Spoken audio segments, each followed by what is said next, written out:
It's Christmas time on BBC One, but who cares? It's time for Who's Views and the Christmas Special 2023.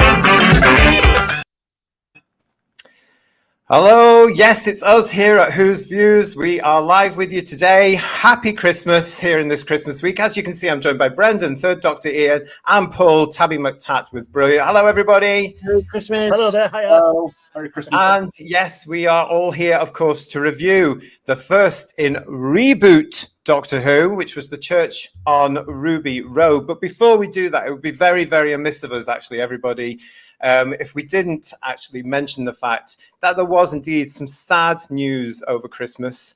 Yes, if you haven't heard, then we're going to be telling you about this now, because unfortunately on Christmas Day we lost the one and only Richard Franklin, our very own Captain Mike Yates, who of course joined the show back in 1971 and was there throughout the Pertwee era right up until Planet of the Spiders. Now this news came through on Christmas Day, and it was sad news, wasn't it, guys? Yeah, it really was. A lovely man. Met him a few times. Really nice man. Yeah. It was always a character, wasn't he, Ian, when you met him? Oh God, yeah. He just had us all in stitches all the time. So warm. I mean, I know it often happens, doesn't it, when people die? People just say nice things, even if they were a total twat. They just say nice things about them.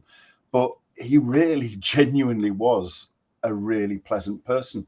And he just, you meet him and I'd only met him the once, but you meet him and, you're a little bit, it was Doctor Who, and just welcomes you in like you're an old friend. And because obviously he'd met people loads of times at loads of events and stuff like that. But no, just straight in and so friendly, warm, arms round, hugs, photos. Great, never forgotten, and he never will be forgotten either. Really and sad. Talking of that, thank you very much, Ian, for this. So this is you in Sheffield's very own Galaxy 4, where you met the man himself, wasn't it? Yeah, cracking haircut, eh? But very of the time, mate. that fringe line is fantastic. But Galaxy 4, met a few there. Fantastic place. Great wasn't it? It was absolutely wonderful place to be there. Very, very many happy memories for myself there as well. But yeah, I mean, this was a gentleman, and he was a gentleman actually. Let's put it this way: he was a gentleman, and he's going to be very sorely missed by all of us, I think, on the convention circuit. Of course, as I said, he was a staple of the Pertwee era. We've got some pictures here, of course, that you will know from this. Started the same time as Joe on the television, but actually, when we reviewed the Terror of the Autons, and when you look at it now, you actually feel that Mike had been around before that. You know what I mean, guys? It wasn't a new character that was just happened to be there. The way that he played it, the way that it was written, the way that it was all brought through, there's a lovely suggestion, DT, I think, in Terror of the Autons, that he was around during the Spear from Space incident, so he's been there for a while, which is really lovely thought. That's right, yeah, and I think that helps us as well to think, he was just off stage or something like that. It's just so, and he just came in and he just got on with it, didn't he? Everybody.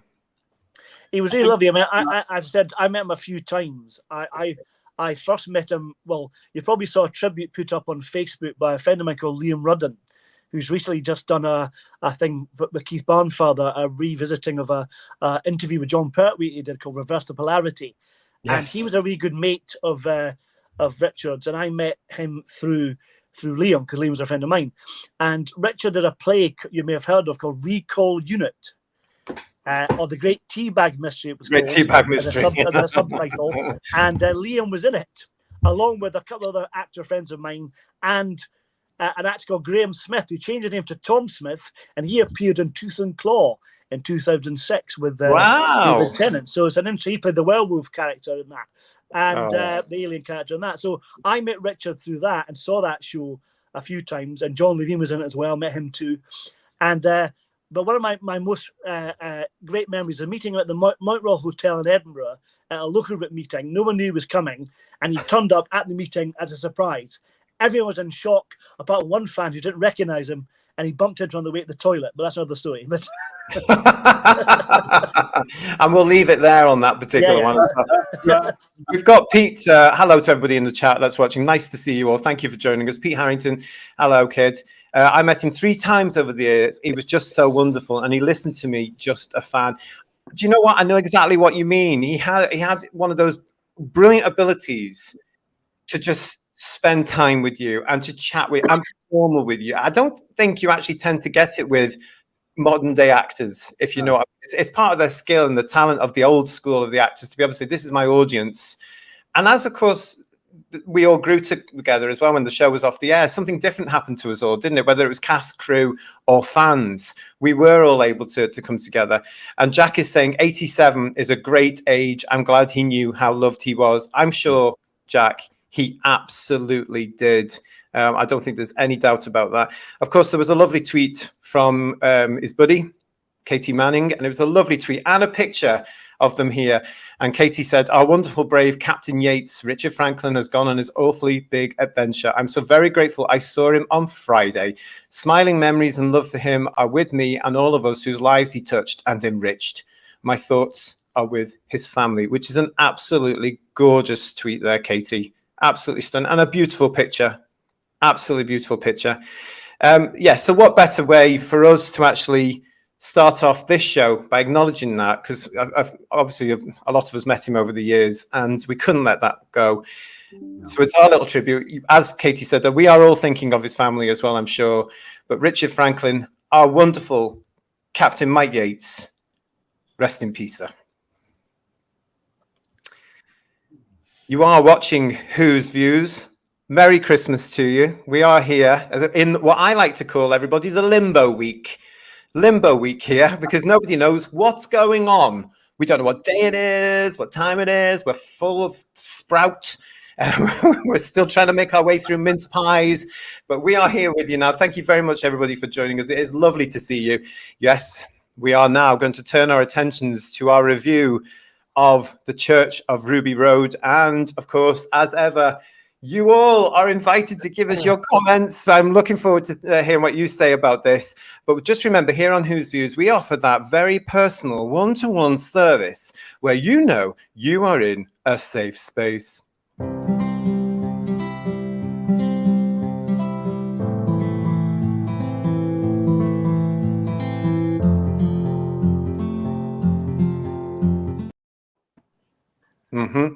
All grotsits to be made payable to Who's Views and sent through the Universal Bank of Mars.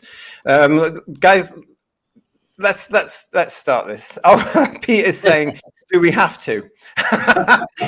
Yes, Pete, we do, because that's the name of the show. Goodness me. All right, let's start with this then, just very quickly. This wasn't the Christmas invasion, was it? No, it wasn't. No, I don't think it was even the was it the one the second Matt Smith one, the widow and the wardrobe, if it's called. You know, that, it wasn't even as good as that. I don't think, but no, it wasn't really that. Well, we're going to kick off with this, of course, but before that, we are going to have the results of the ratings game. Everybody, let's see how it happened and who got what and who gets a pencil.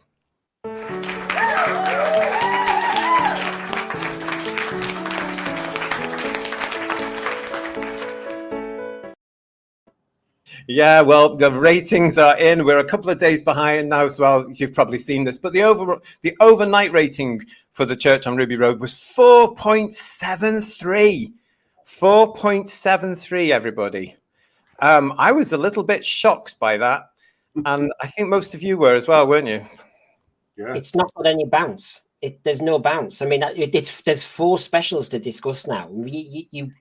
There's enough data, and there's no bounce. And there were 2 expectations of a bounce. We know this is Doctor Who fans of old. The Regeneration episode, no bounce. the Christmas episode, captive audience. And I know there's Netflix and everything, but it's still a captive audience. Families are sat together, no bounce. That's shocking to me. And if this is the... Remember, Jodie Whittaker got 10 million consolidated. So we're starting now from 4.7. I know it's not consolidated, but, you know, hello. If this is the peak... Well, you know... Well, it did get a slight bounce on the giggle by about a tiny amount, didn't it? Well, yes. Slightly. Tiny amount, yeah. What we got is Starbeast, of course, got 5.08 overnight. The second one... What was it called?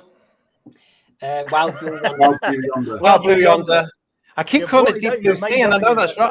I've forgotten it. That got 4.83, and the Giggle got 4.62. So here we were with this one, Church on Ruby Road, 4.73. Now, this is what the panel said on our Christmas show just before the Christmas break there last week. Phil went higher with 5.1. Kirsty went higher with 5.0. Ian went higher with 5.18.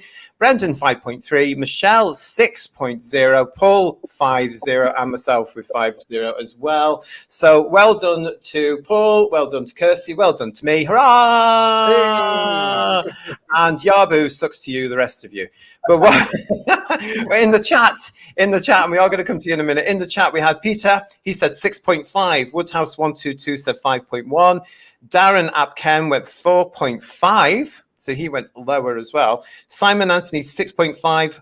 Sherry down in Australia said 4.3. Michael said 5.0, so well done to him. Garbage went higher with 6.3, and Timescales also said 5.0 as well.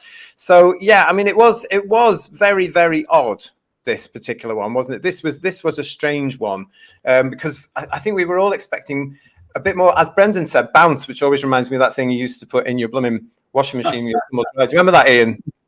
I do indeed. Yeah, it's like comfort of it, isn't it? Trend. Michelle is joining us from over in America. Hi, Michelle. I hope work is going well with you. I know you're in some lovely, important meetings today. We were all off. We absolutely were. There was no cigars there, says Pete. Pete also says he's bereft of heart for me. He was well off and says 6.5. Well, we are sending people in white coats to you, actually, Pete. I admire your optimism, Pete. Jack is actually saying here something that I'm going to be suggesting as well, Jack. I'm backing you up on this. In a nutshell, it's no longer Doctor Who, and that isn't the Doctor. It's also going to get worse. I think for me that came through that this wasn't Doctor Who. It didn't feel like Doctor Who to me at all. I had actually said, you know, we've got to look at this as being a reboot. And it is a reboot, isn't it? It absolutely is a reboot. I've got to say, I think it's not been Doctor Who for a very, very long time, don't you think? I think that's fair. Not just recently. I'm talking about pre Jodie Whittaker. Even during Capaldi's time, it started to become less and less like Doctor Who, I think.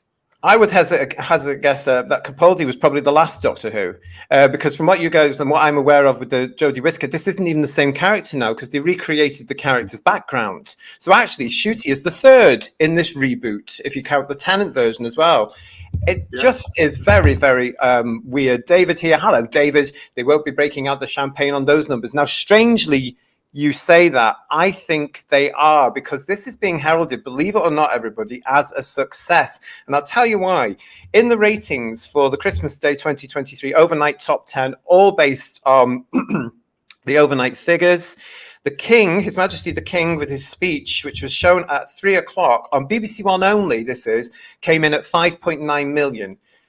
Strictly Come Dancing, 5.29 million, and then it drops to 4.73 million for Doctor Who.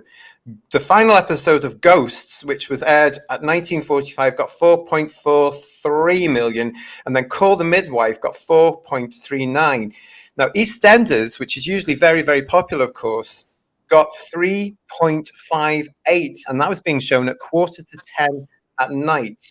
So, you know, although people aren't watching television today now, I think it's because A, there is a lot of competition, and B, they're just not interested in what the BBC is giving them.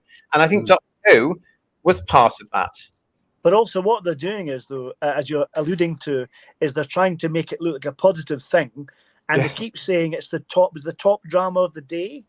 But then nothing did particularly well, did it? You know, so they're trying to package it so it appears to be really good, aren't they?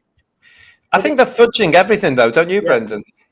Yeah, I mean, the thing is, Paul, it's a win-win for them in one respect. It's a smaller pool of people watching.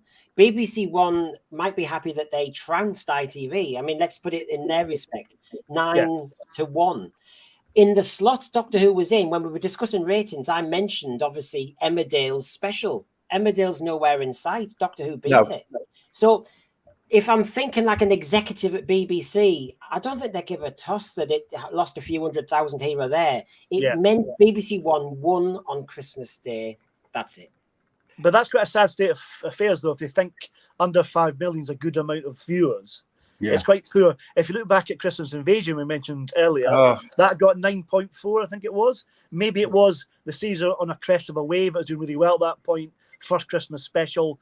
But being a first Doctor episode, you thought it'd be more of an audience. Well, that's what we actually thought, you know, and that's why we all went higher ourselves on the panel, and all our Who viewers. We all went higher, apart from a couple who were actually on the right level. When you think about it, they knew it was going to go down again in that sense. Yeah, but it's very bizarre. And one of the things, you know, I'm actually trying to ask people now is, has it finally happened? I've alluded to this on the show before. Has the British public finally, after all these years, fallen out of love and interest with Doctor Who? If they have, I can't blame them. We are, of course, talking about the episode that first broadcast on BBC One and Disney Plus on Christmas Day itself, 25th of December 2023, written by Russell T. Davies. I want to bring that in as well, actually. We say it was written. What the hell was this about? What was all that stuff at the beginning, Paul? Very thin story. I thought the opening worked quite well. I liked all that stuff. The setup was nice. I think there are some nice bits, some good bits in it, but the story is so thin, it's almost invisible. This is the man who said he was hungry to come back to Doctor Who because he's got full of ideas. Really? He's copied the Star Beast comic strip. It sounds like he's doing the Impossible Girl with Ruby Sunday. He did a space adventure where it was a countdown. The Giggle was basically, in essence, a mishmash of a few things. We said greatest hits.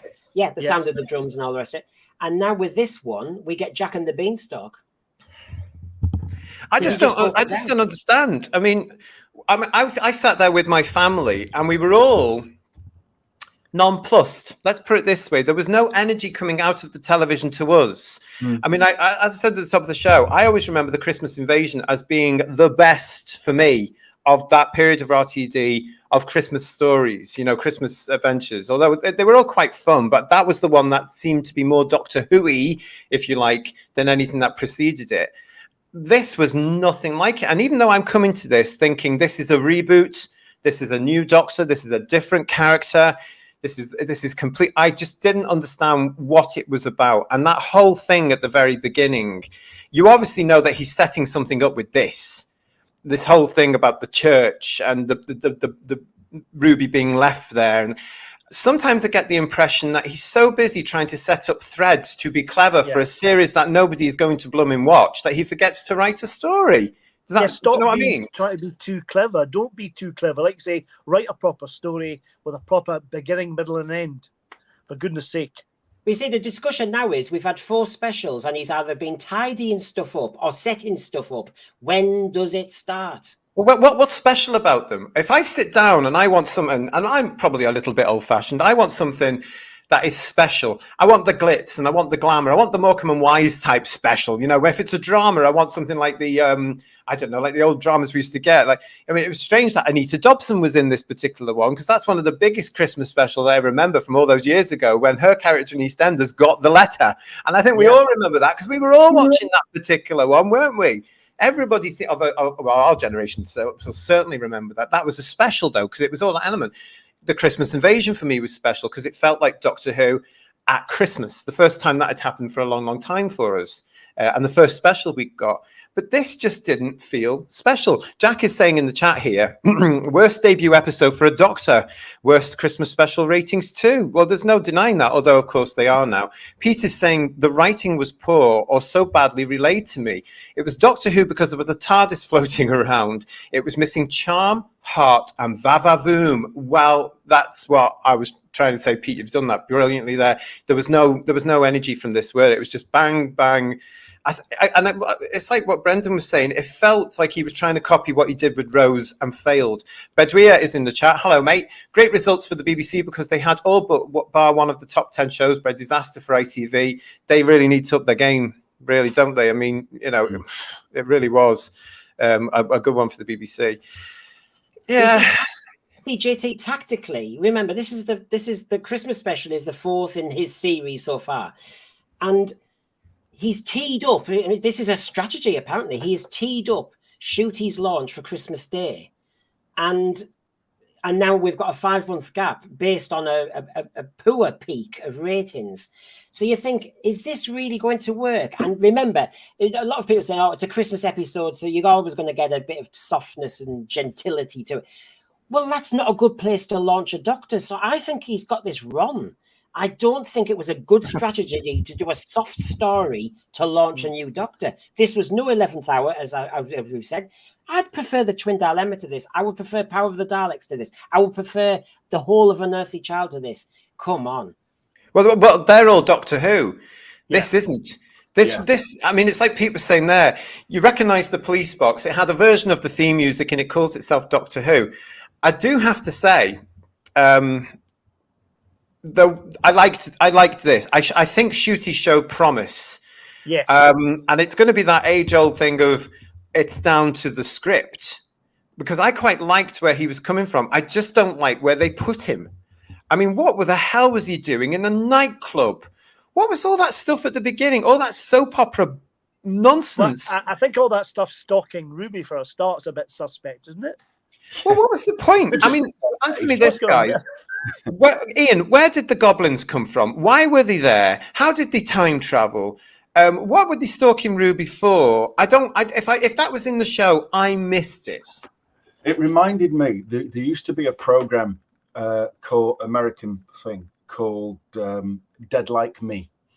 Ooh. And it was this girl who she was hit by a toilet seat from the Mir space station as it re-entered Earth atmosphere, and she was killed. But her soul went on and she became a Reaper. And the Reapers went to take people's souls just before they died and then help them into the afterlife. And it was a comedy, believe it or not. But they had these creatures called gravelings that went around trying to cause people to have accidents that resulted in their deaths. And Really? Yeah. And I could believe that kind of crap, but I just didn't. These goblins reminded me a little bit of that, trying to go around cause accidents and things like that. But it didn't. Where did they come from? Why were they fixated after all that on Davina McCall? And why did they also have to eat babies? What was that? I mean, I don't understand that at all. What I don't understand is, though, the Goblin King is quite a big creature, and it's one baby at a time. There's not much eating in a baby, let's be honest. And why was the Doctor only bothered about saving the Ruby Sunday baby and Lulabelle baby? I mean, he was a fat. I'm sorry, I'm fat shaming the Goblin King. He was enormous, and so he must have He's been got man boobs as well. Yeah, and so all the other babies, we don't need to cross timelines for anything.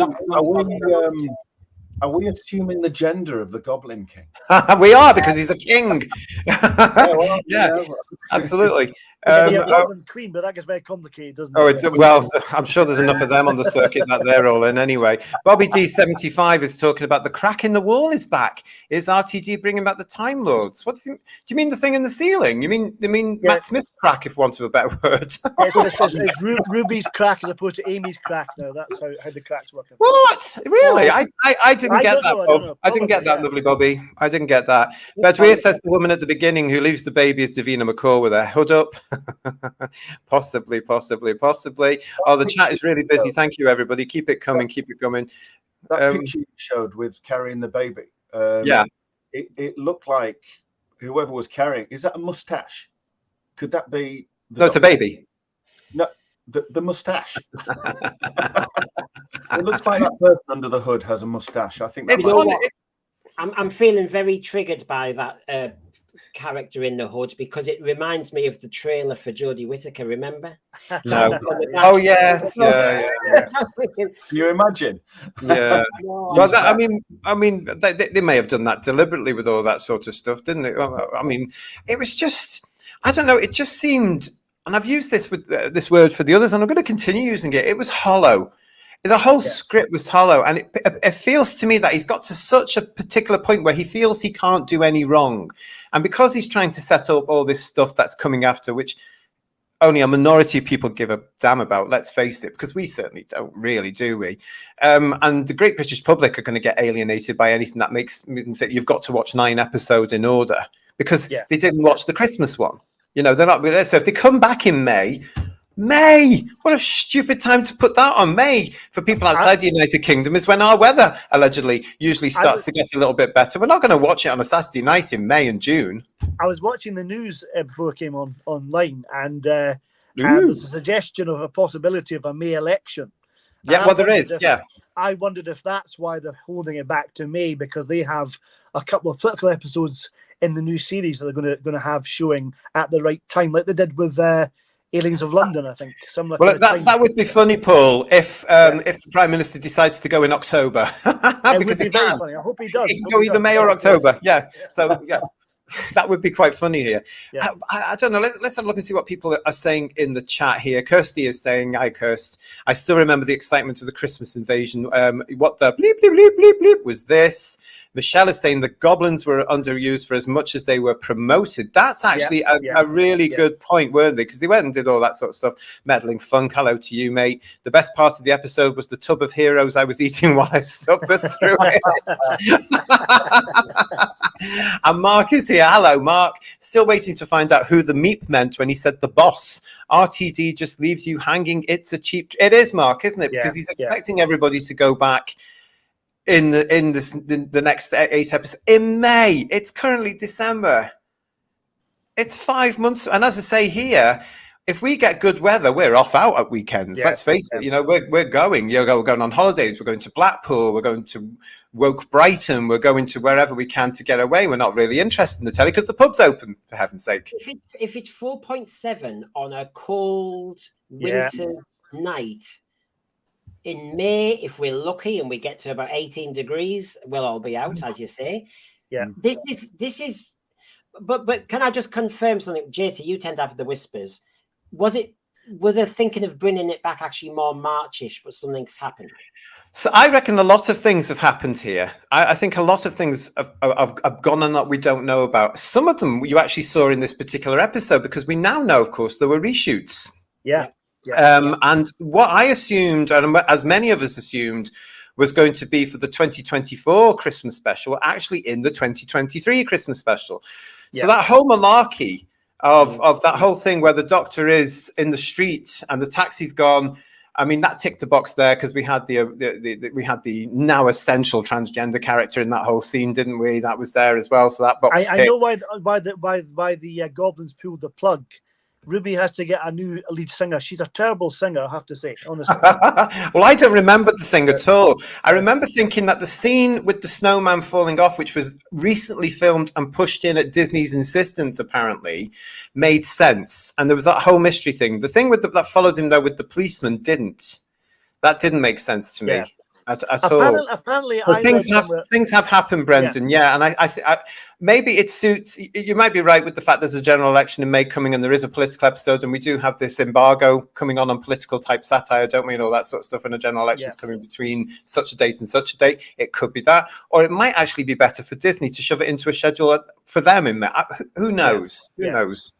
What I was going to say was I'd heard regarding these reshoots. Apparently, Ncuti wasn't in the episode as much as Disney would have liked, so these reshoots were to add more of him. Because I don't know whether Russell was trying to get some kind of Christmas invasion type impact for the Doctor not appearing right away. Well, that's what I was going to say. Christmas Invasion worked for that very reason. It built up the expectation, but Disney can't cope with that quite clearly. And so, if I mean, I think we all agreed with RTD's decision with Christmas Invasion to do that. And so for him to be, I assume, influenced to change that. And anyway, by the way, if you look at the episode, Ncuti was there. He'd been blooming dancing in the nightclub. Why was he there? Again, I don't understand this whole part. Mark's saying, "Are we associating fat with evil now? Shouldn't RTD have been against that?" Clever, Mark. Absolutely clever. But I still don't understand that whole. But the only part of that whole setup was the bit I understood was where he saves them from the falling snowman when the taxi, with the sonic can opener. The traffic. Well, the lady. I mean, please. I mean, that was good. It sort of made sense. And then the bit with the policeman, it was padding to an extreme extent. This was extremely lazy writing. The added scenes, even with the added bits of Ncuti, he was hardly in the episode at all, was he? Really? And there was. But why was he in a club? I don't understand. Why was he in the club? Why did they move it into a club? Why was he there? Because there was no reason for the Doctor to be in a nightclub, as far as I could see. Was he aware that these gremlin-y type goblin? I don't get it. Please explain to me. Why was he there? What was the whole point of these scenes? I think they were trying to give the impression, like way back in 2005 with Rose, where the Doctor appears and he's already obviously been tracking and following the Autons. And I think they're trying to give that impression, but you just don't believe it. This is the snag. This is the snag, Ian, because RTD first time round is not the same this time. What's happened is he's using the same trick. I agree with it, Ian. I was going to make the same point, except he didn't explain it in the script this time, did he? Yeah. That the Doctor had been hanging around. Only explaining for a BBC 4 or whatever after episode, doesn't exactly, it? Exactly, explaining there. It's like, this is the problem, isn't it, Ian? I've watched this once. I'm probably never going to watch it again. Just like the alleged 60th anniversary specials, our reviews were enough for me to close the door on all of these things, to be able to say, it's not my Doctor Who. I don't recognize it. I'm only reviewing it because of this channel, and so we can all have a chat about it. This isn't the sort of television I would actually go out of my way to watch, to be quite honest. I probably would have switched this off, like I did with the Chibnall era. I just switched that off because it was all nonsense. But I don't know, there's something about this. It was just a case of, you could feel the fact that it seemed quite rushed and it wasn't special and it was all part of this nonsense that was going on. Who are they aiming this for? I mean, obviously it's not any of us. They don't want the original fans in. I don't even think they want some of the new Who fans that have come in either here, because here they are rebooting it again. But I'm not going to go back and watch it. And yet again, I have started to see, since Christmas night itself, various people coming in saying, I'm watching it over and over. And some people have said they've watched it to try and get the extra little bits that come on to explain the story. You shouldn't have to watch anything twice to understand the episode. Well, I did watch it a second time. I had a few drinks on Christmas, so I was a bit like, what's going on anyway? If I was sober, it wouldn't have made any difference probably. I watched it again and found I enjoyed it more the second time around, but it still wasn't very good. I think Ncuti, like you said, has got potential. So has Millie. I think they've got good chemistry, but they need to be seen in a better story, I think. They definitely need scripts. Let's come to them in a second. We'll come to them in a second. We'll go to the chat. Michelle's saying RTD claims that he uses his first draft for his scripts. I thought that was Chibnall from what I heard. And Steph is saying, yes, I've been thinking too that RTD copied the Gravelings from Dead Like Me to create the Goblins. The Jabba the Hutt ripoff was so obvious too. And he said he had lots of new ideas. That is going to be very interesting, Steph. I don't think he has. I think he's going to rework certain things. I don't know. You know, we were talking about trying to keep balance. Simon Anthony, a bit earlier up, said that we're missing a lot. Simon, text us all. Which I know we've got a lot still to talk about. Tell us, please, because we need to explore it. Because Simon Anthony, just a bit higher up on the comments, has said we are missing a lot. Yeah, and please tell us, because obviously we want to get a balanced view on this one. Michelle's saying in the US the TV season ends in May. That's interesting, isn't it? Yeah. Well, I mean, oh God, so it might be to do with the fact that we have a general election coming up, because BBC One have to have it before Disney. That we know that. The Goblins travel the time winds, feeding on coincidence. Good luck, bad luck. Did you pick that up, Dave, from the show? Oh, you're clever, aren't you? I didn't get that at all. I didn't get that at all. Well done. And he also then says that was explained, I think, at one point. I didn't get that. You see, I didn't get that. And I'm more of a not we now, to be quite honest, when it comes to this version of Doctor Who. I haven't been away from it throughout the entire Chibnall era, coming back and not being that impressed at all with the Tennant stuff, and then going on to all this stuff. It's just weird. I think there's a timey-wimey thing. Timey-wimey is the only thing we do in bloody New Who. So yeah.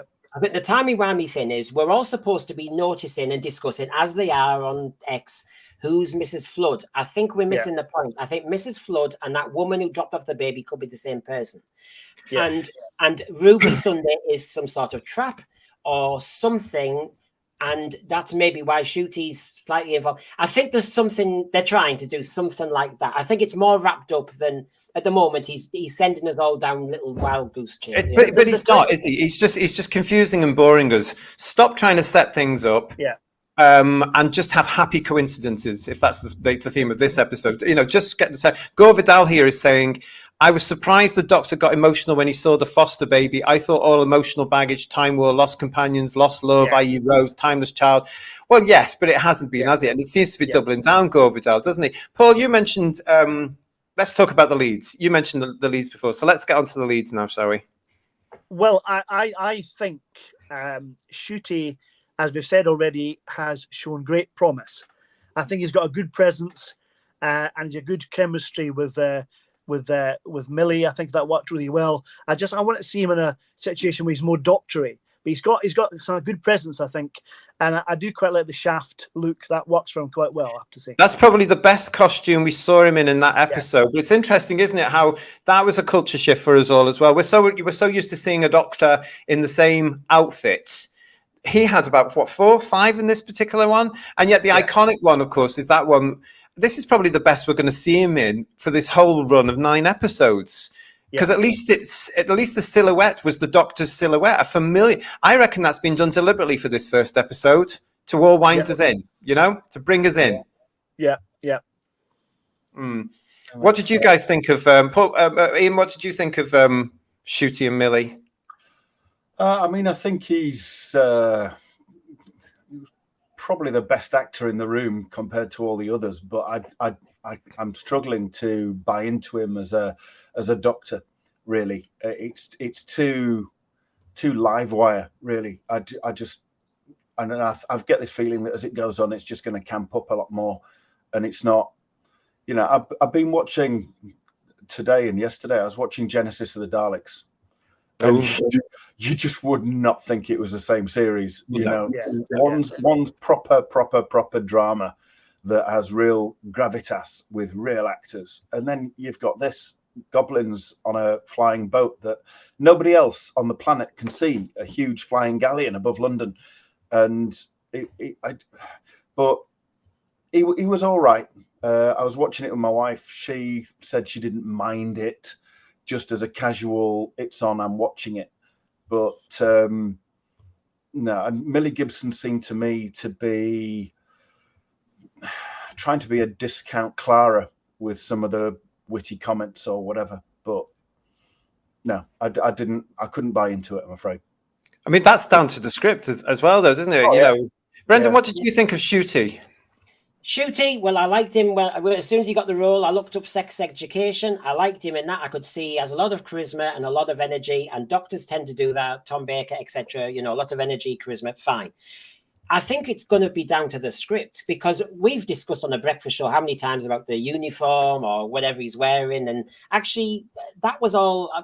That wasn't of interest to me. What was interest to me is we've turned him into some cheap shot Superman. I mean, the leap from the roof to the ladder. I'm not. What sort of Doctor Who is this? I mean, John Pertwee would do that straight-backed run. I was just watching Time on the other night. But, you know, and yes, he'd have all his stunts for the Planet of the Spiders, but not really. And Bessie would sometimes get into Superdrive. But this Superman echoing going on, the Doctor's now a bit of a stunt man, so to speak. I'm sure we're going to mention the stupid. What about the gloves? The gloves. The what was that? Yeah. What was that? I mean, that was another example of RTD cutting corners are doing the exact opposite of JNT getting rid of the sonic screwdriver. All RTD has done since 2005 is bring things in, the psychic paper, the sonic screwdriver, and now these magic gloves. Well, you see, this is the point. And I have to say, you go back to that blooming documentary where Russell Davies and the Bad Wolf production team talk about 1980s Doctor Who being entertainment pastiche. And what have they got? They've cast a load of singers from Jinx Monsoon. Bonnie Lanford I love, but she's a singer, and I'm worried about how they'll use her in this next series. Jonathan Groff, you've got loads of singers, possibilities here for musical bits and bobs. We had a lot of song and dance in this episode when they're facing peril. I mean, one thing I noticed when people were discussing online is every Doctor, especially in their first story, gets a moment of challenge when they find out who they really are. The 11th hour was famous for that with Matt Smith's Doctor. I am the Doctor suddenly revealing itself. Where was it for poor Ncuti? And I'm not slagging off Ncuti. I think Ncuti has as much potential as Capaldi did, but did he have the script? And of course, you know, you're facing Jabba the Hutt, so to speak, this massive goblin king, a perilous moment, and he curtsies and does a song and dance routine like Roy Castlewood. It's like Michelle was saying earlier, though, in the chat. She was basically saying, you know, the goblins weren't in it. The goblins weren't the major threat. I mean, we all thought, as Michelle said, because of the cell, this would be the monster. The goblins would be the monster, but they were dispatched very quickly, in a sense, weren't they? This wasn't. This was a poor man's Rose. This was supposed to be all about Millie Gibson's Ruby and establishing a mystery to her, which wasn't established. Because did anybody actually care? Not really. I don't think. It was just a bit convoluted. It was really convoluted because you had all this timey-wimey stuff, which really annoys me in no end. They went back to save Ruby. They never saved Adric. I don't know. It's just. Honestly, well, Blinovitch limitation effect. Terence Dix and Barry Letts would sit down and discuss plotting how they would do Doctor Who to make sure there were consistencies within the inconsistency of Doctor Who. And what have they done? They made their life hard with Day of the Daleks to explain the Blinovitch limitation effect. RTD in 2005-6 of Father's Day. I'm sorry, Rose, I can't save your dad. End of. Adric, as you just said, stuff it, Adric, you're going to die. It doesn't work like that anymore, though, does it? Yeah. I mean, it's like Ian was saying. You know, I've had the same thoughts, Ian. What I saw on Christmas night, Christmas afternoon. Compare it to Earthshock. Compare it to Genesis of the Daleks. Compare it to the Claws of Axos. Compare it to It's not the same show, and there's nobody there anymore. What Brendan's saying there, of course, is the old order of a producer and a script editor working together to produce stories. Now you just get Russell T Davies coming along saying that's what we're doing. And it's very obvious. This is how we're going to do it. We've got JFO here saying, I expect the Doctor watching Ruby perform on stage with the cowboy hat on will be a future version of him. That's this scene here, isn't it, mate? Like in Flesh and Stone. Really? Interesting. If it is, why are they doing that? Again, they've done it already. Do something else. Yeah, but it's going to confuse the audience. Yeah, they do a lot of repetitive stuff. They're always visiting. And to be fair, Moffat did it. You know, Moffat.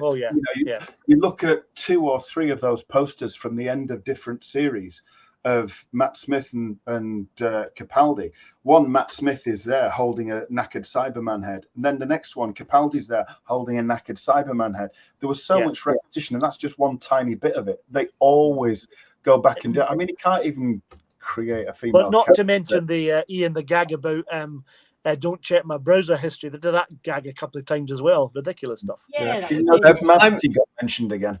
Oh yeah. I mean, what is the point in that? I mean, that's just nonsense. All this Mavity stuff. It went over my head. Somebody had to say to me yesterday, "Oh, Mavity was mentioned yesterday in the show." Was it? Yeah. I mean, what is the point in that? And when is that going to be created? I mean, why has he done that from that second episode onward? It's just silly little things. Yeah, I mean, we were saying before we came on there, this felt like a CBeebies episode. Yeah, really. Yeah. And it did. It didn't have that body oomph. Actually, Simon's saying to me here, I'm missing a lot. Yes, you do have to let things ride, but it's worth it. I'll agree to disagree with you. I don't think it was. I don't as I say to you, it's not the sort of thing I would go and look at. We try as an experiment to rewatch it and then come back and have an opinion. No, I don't want to. It hasn't gained my interest enough to go back and watch it, and it certainly won't be joining my collection in the loft.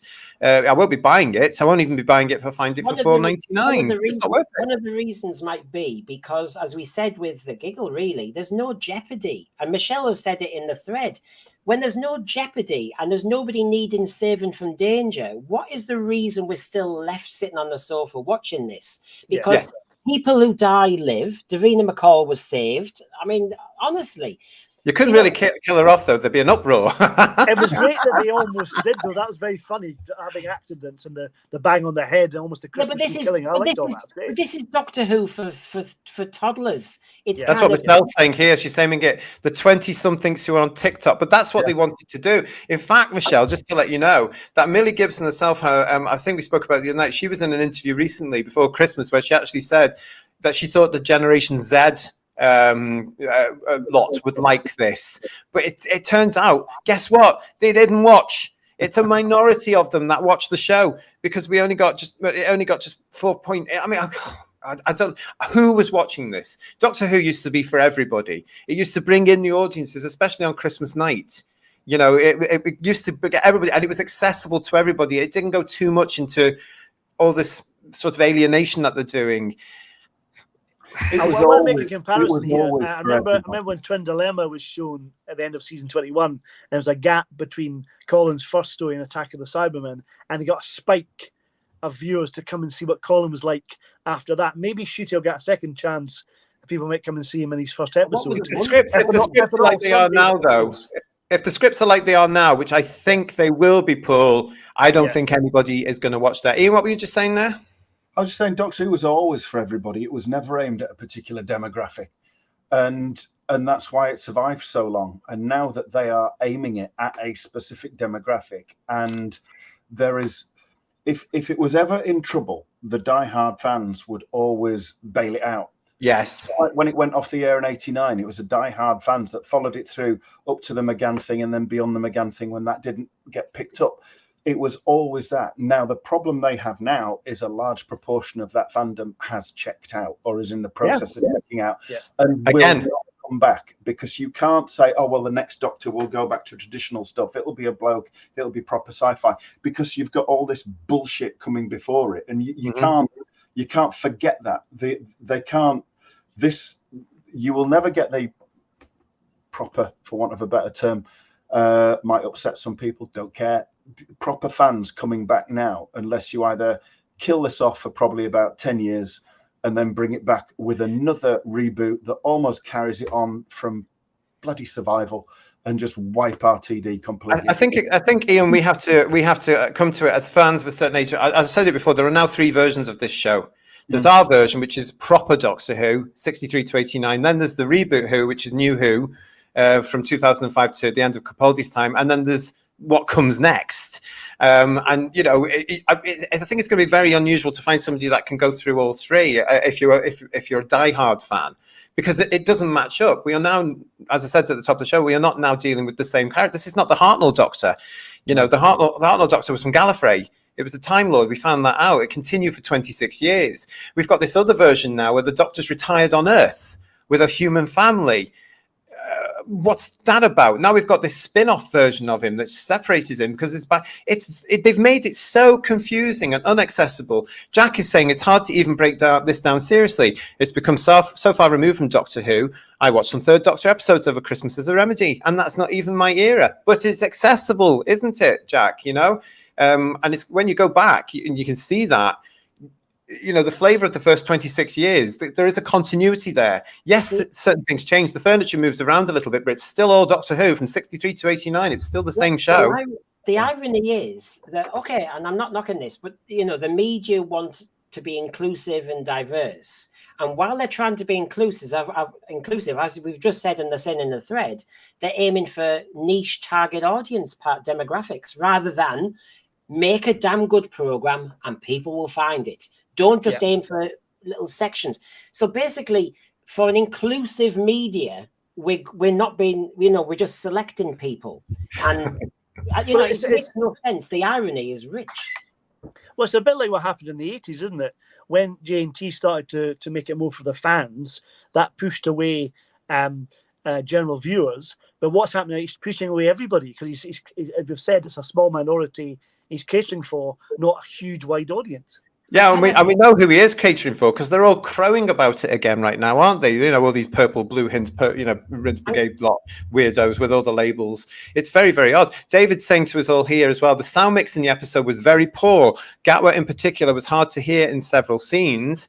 However, Simon is saying, oh heck, it would take ages, loads of asides, looks, and the music, oh wow, that was tremendous. I can't remember even hearing the music, which is very unusual for Murray Gold. I think the music didn't stop. The music didn't stop. It was, but I think look at, sorry, Paul, but if you look at City of Death, fantastic music score. I don't think there's anybody that would say that is not a good soundtrack to a story.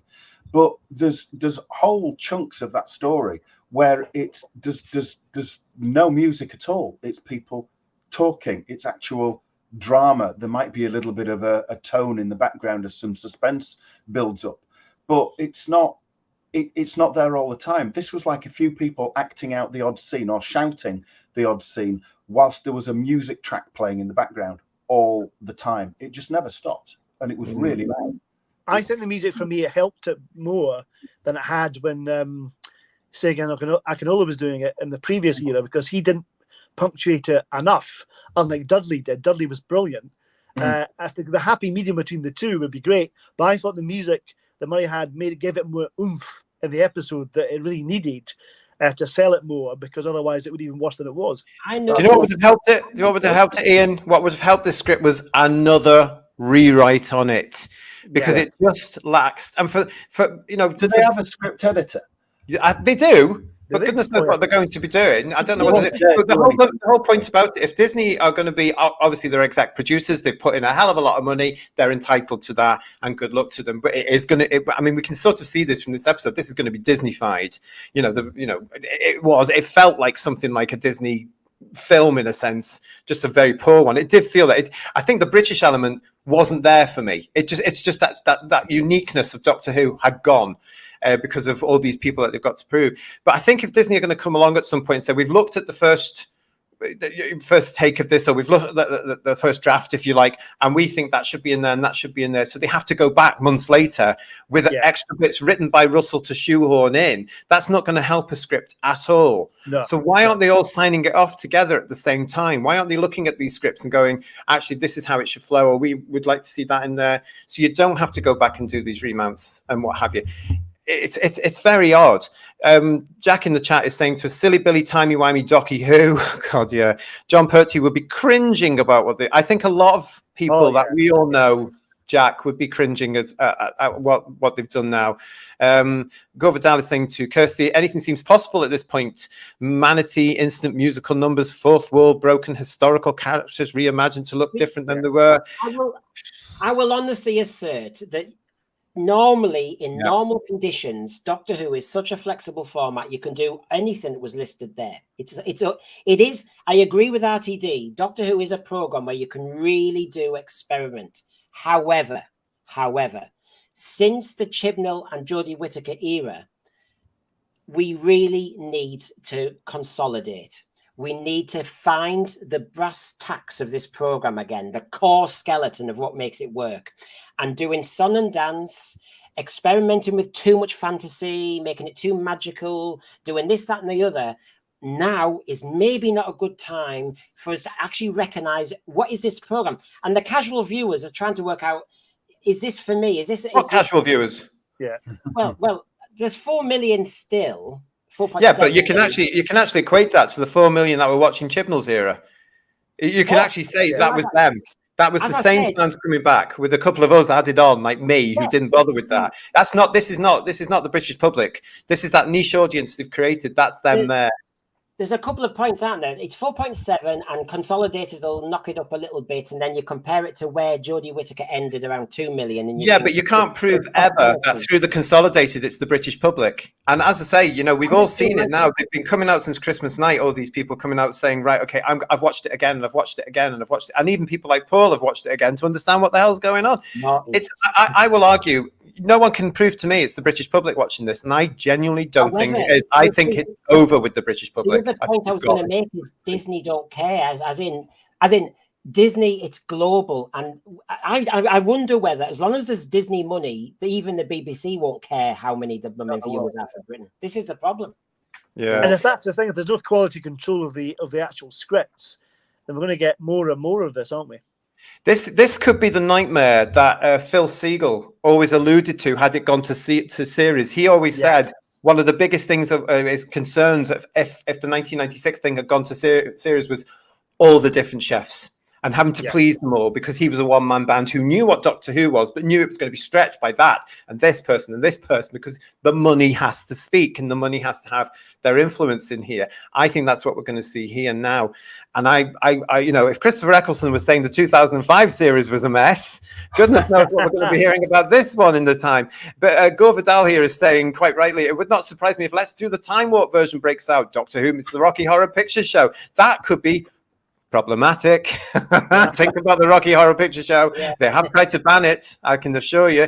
Michelle again is saying this is going to be a campy era, which will not be everybody's cup of tea. I mean, the nearest we got to a campy era, of course, in original Doctor Who was season 17, which is coming out in January on the standard edition Blu-ray box set. I actually, after watching the stuff I've been given since November, cannot wait to watch season 17 again, and I probably may forgive it. We might even do some reviews about it. Who knows what we're going to do here. Kirsty is saying Ncuti has promised Millie needs to shake the curry out of her. That's a good point. That is a good one there. And David Mullen, hi David. I love the idea of the boat hidden in the clouds. How many of us look up at the clouds and wonder what might be up there? You romantic, you, David, isn't he? But yeah, I mean, we all do that, especially as kids. But I never thought it'd be something like the Goonies, to be honest. The thing is, I can say I actually quite liked the musical number that the Doctor and Millie had, that little bit as a way to escape. Yes, I did. You have no taste, obviously. Wait till we get to do Time Flight. Watching Time Flight. when I watched that, I thought it was okay in terms of the context of it.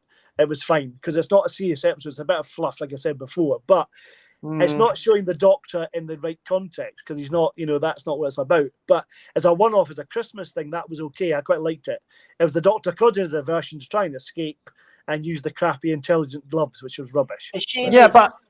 The shame is all the money that they are now utilising. I mean, the Goblin ship looked fantastic. Yes, the sets were wonderful. The aerial shot of the TARDIS as Millie ran around it. There's loads of lovely shots. Yeah.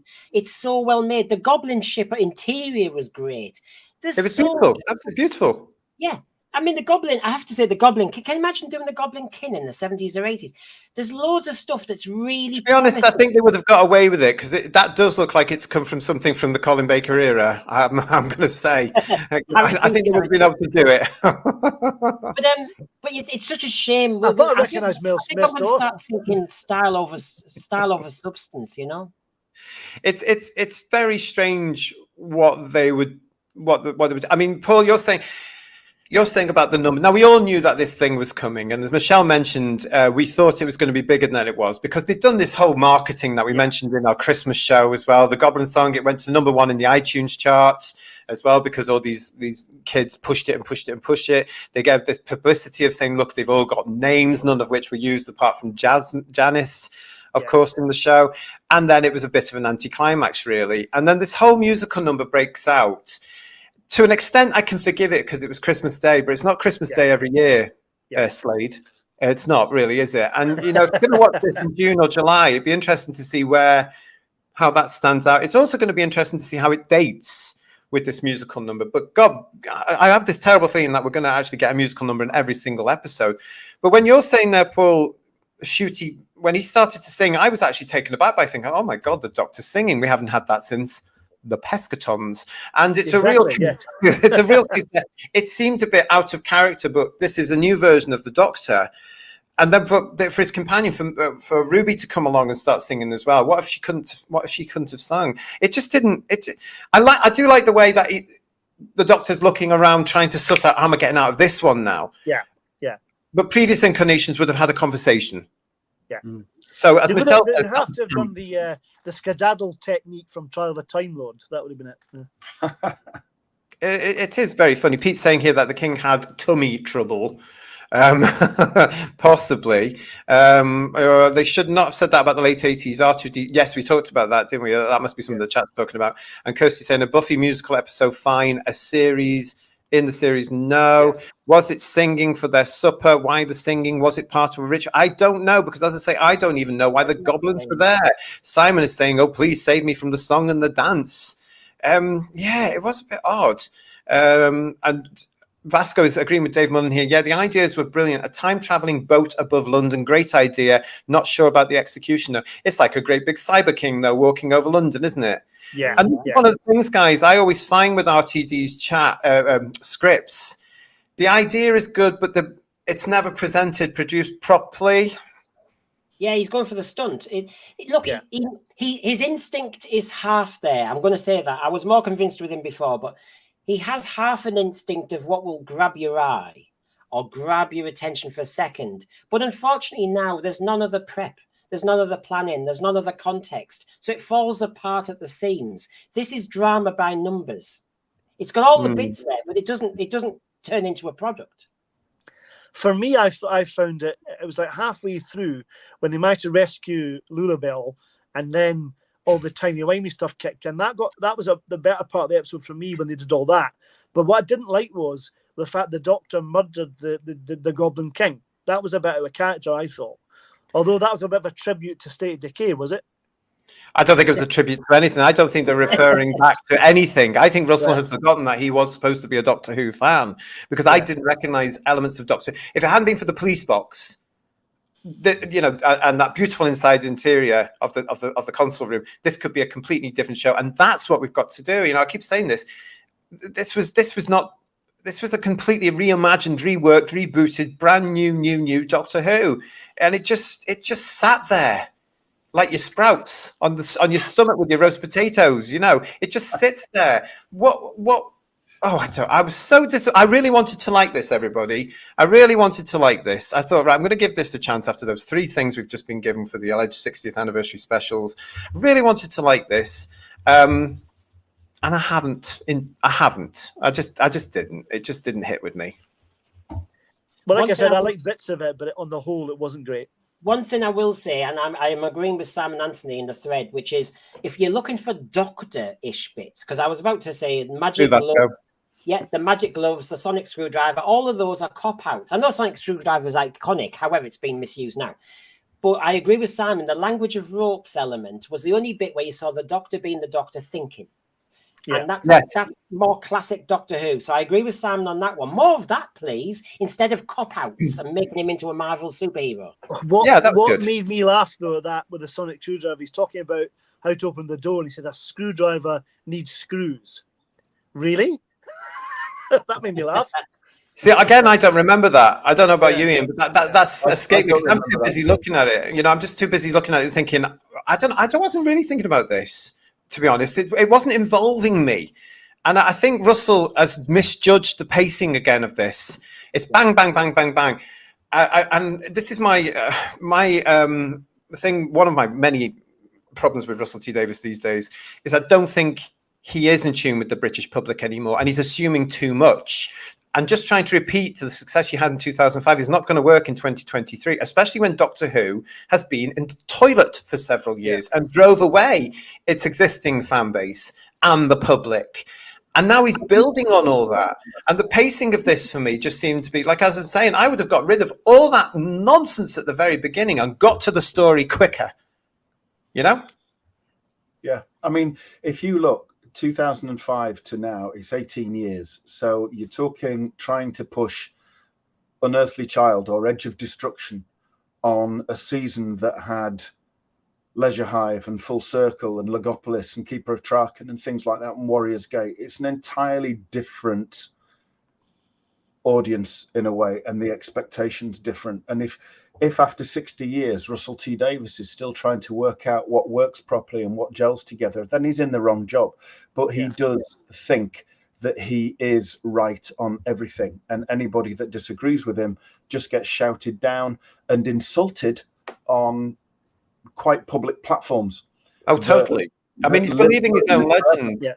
Yeah, I think this is what happens with a lot of these show business people as well. I think it happened to Moffat to an extent as well. Everybody's going on about how genius they are. Oh, they're a genius. Oh, their writing is genius. Oh, the things they're doing with time and the show is genius. Actually not. If you go back, it's basic science fiction stuff. And any of us as fans could understand that because we grew up around about the same time as all of them. It's all been in science fiction. The way time works has been in science fiction forever. It might not just have been presented properly in the original Doctor Who. Whereas, you know, I mean, I've said it on the show before, there were certain things in the rebooted Who from 2005 to the end of Moffat's time, where I've seen us discussing things like that in Doctor Who magazine and Doctor Who Monthly back in the day when the show was off air, and we were talking about all these things. They've obviously seen that, retained it, and put it into the show when they get hold of it. So they've got to be careful here because, you know, the other problem, as I said, this was filmed so long ago, guys. They've had to go back and add things because a party has come in saying that doesn't blend, we don't like that, that doesn't matter, whatever the situation. How much more of that's going on with the first series? Because the first series, that Christmas special doesn't bode well for this first series coming up for this version, does it? And the trailer didn't bode well either, did it? Oof. Blinking, you missed that one. I mean, was anybody excited about that? Let us know in the chat. Let's have a look. I want to say hi to Java being here. Morning, all. What was TV's Docky Who like? Don't you start. We've got Vasco here as well. I thought it was so silly how Ncuti saves Davina at the last second, but the goblins putting her in the wheelchair a week before. Yeah, don't bother saving her from that. Oh, that's a good point. That's a case of where timey-wimey doesn't quite work, does it? Yeah, but I think the idea was the Christmas tree was going to kill her, not anything else. All right. And Bobby is saying the magic glove got me thinking of Michael Jackson. We'll move on. We'll move on. Move on. Yeah. Move on. Several jokes I've got there for you, Bobby. You'll have to send me a postcard. Can I mention, and I agree with Peter Harrington, we haven't mentioned the sexualization of the Doctor. We've mentioned the nightclub, etc. But the hot summer with Houdini. Yes, I agree with Peter. John Pertwee's Doctor would mention, you know, Napoleon and all the rest of it. Fine. Doctor Who always did that, you know, throws name checks a few people. He didn't always said he was a slag. And so basically this element that Doctor Who is now a time-traveling slag is not quite child. It's how you interpret it here, though, isn't it? Because I didn't interpret like that at all. I put it down to a hot summer like the summer of 76 or 200006. I put it down to a hot, you know, so it depends how you interpret hot summer, so. Yeah. I didn't interpret it like that. So now Russell T Davies probably put that in deliberately, so it can go over some people's heads, like it went over mine. Because I thought, no, the Doctor wouldn't say anything like that. What, the one who's in the sweaty gay nightclub wouldn't think hot summer Houdini. Was it a gay nightclub or was it just a nightclub? Dancing with a bloke, put it that way. Who cares? I mean, blokes dance with blokes. Well, I say dance. It is a sexualized Doctor, though, isn't it? Let's be honest, he is. Well, if you can work out what's going to come later in the trailer, I'm sure there'll be some of that in that period version. I'll be honest. I didn't see that in the Christmas, whatever it was called, Church on Ruby Road. I didn't see that in this episode. I didn't get that. I didn't see that at all. You know, I didn't assume anything on that. So I think it's down to interpretation. But I certainly didn't get any of that at all. And if it was there, it's gone over my head. And I think that would have happened with most of if anybody from the public was watching, which I'm sure they weren't, I think it might have gone over their head. And if it did, it's just going to switch them off because that's not the Doctor's character. Michelle is here saying, despite the low ratings, the Gen Z are a significant viewing number of those who watch. I would say they were all past. I think it's the Jodie Whittaker lot coming back because they are on a par with the Chibnall era when they should be increased. They should have been welcoming people back in, and they just hadn't. I think about some of the dialogue, as you were alluding to, JT, and what Brenda said. Some of it can be taken certain ways, and it's all open to interpretation. Likewise, some of the suggestions of canon or hints about I'm adopted, all that kind of stuff, where you take on board that's the Timeless Children reference or not. There's lots of stuff you can just interpret how you like, don't you think? Well, it is down to the interpretation on it. The way I'm looking at this particular episode, I just interpreted it as being shallow, and it needed a damn good rewrite and a bit beefing up and a whole load of script editing to get to the actual story. Because it waffled for the first few minutes, didn't it? And for the first half an hour, it waffled. I watched it. It was total waffle, to be quite honest. And I do think it was a throwback to Timeless Child, saying that he was adopted and he was a foundling.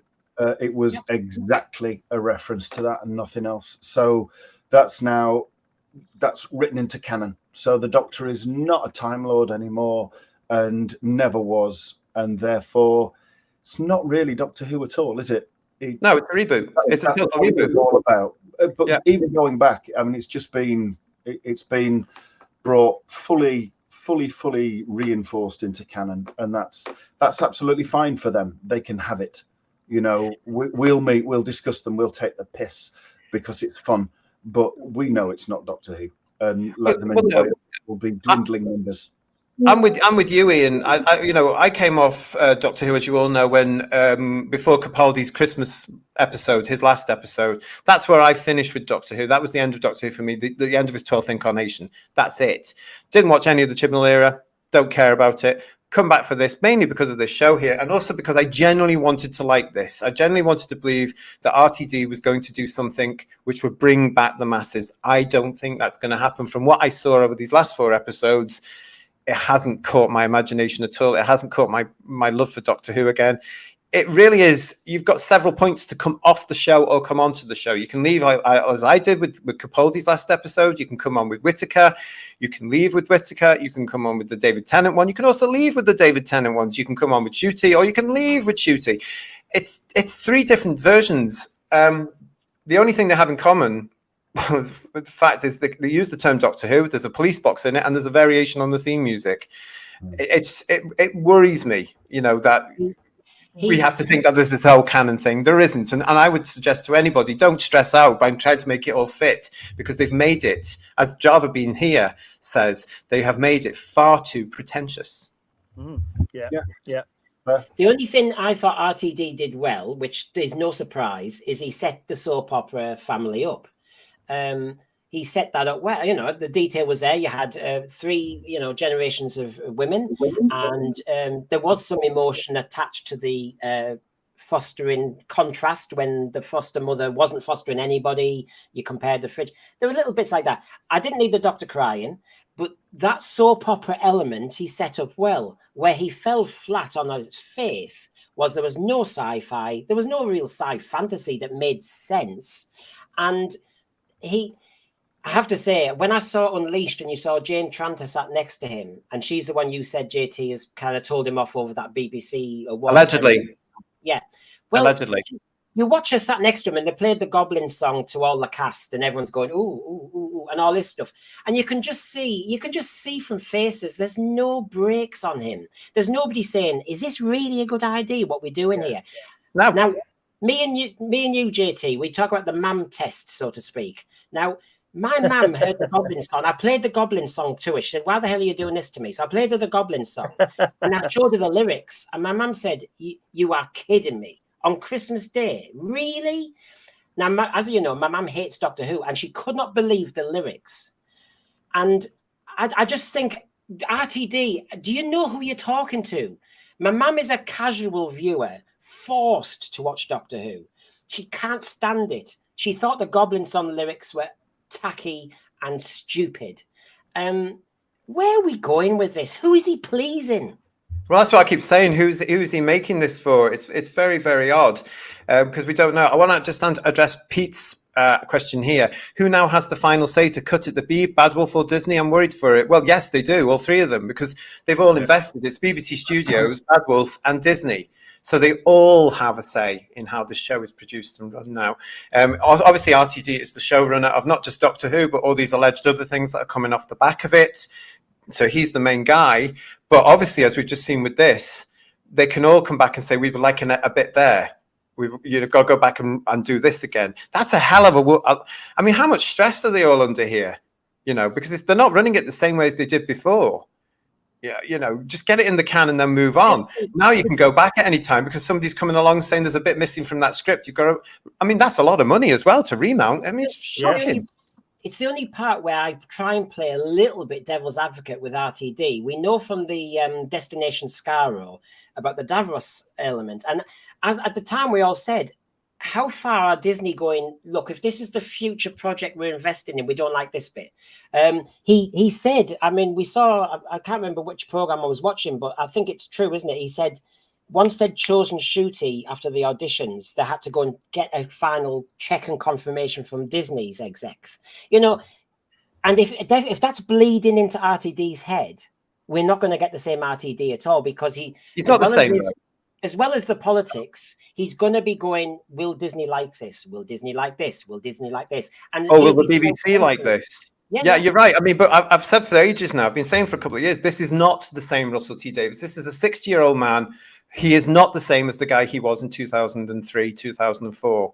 Totally different guy.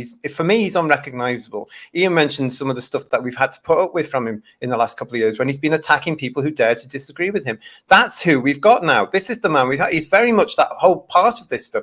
But as we spoke about on the show before, he's also a hypocrite because he's had Davina McCall in the show, and certain people are calling out that, aren't they, on Twitter and X? It's been absolutely ridiculous, some of the stuff they're shouting out. We talked about on our Christmas show as well about how they can't stand the fact that Helena Bonham Carter may possibly be coming into the show, which is a great casting coup. It's Helena Bonham Carter. You know, her politics, in my eyes, are very true and right.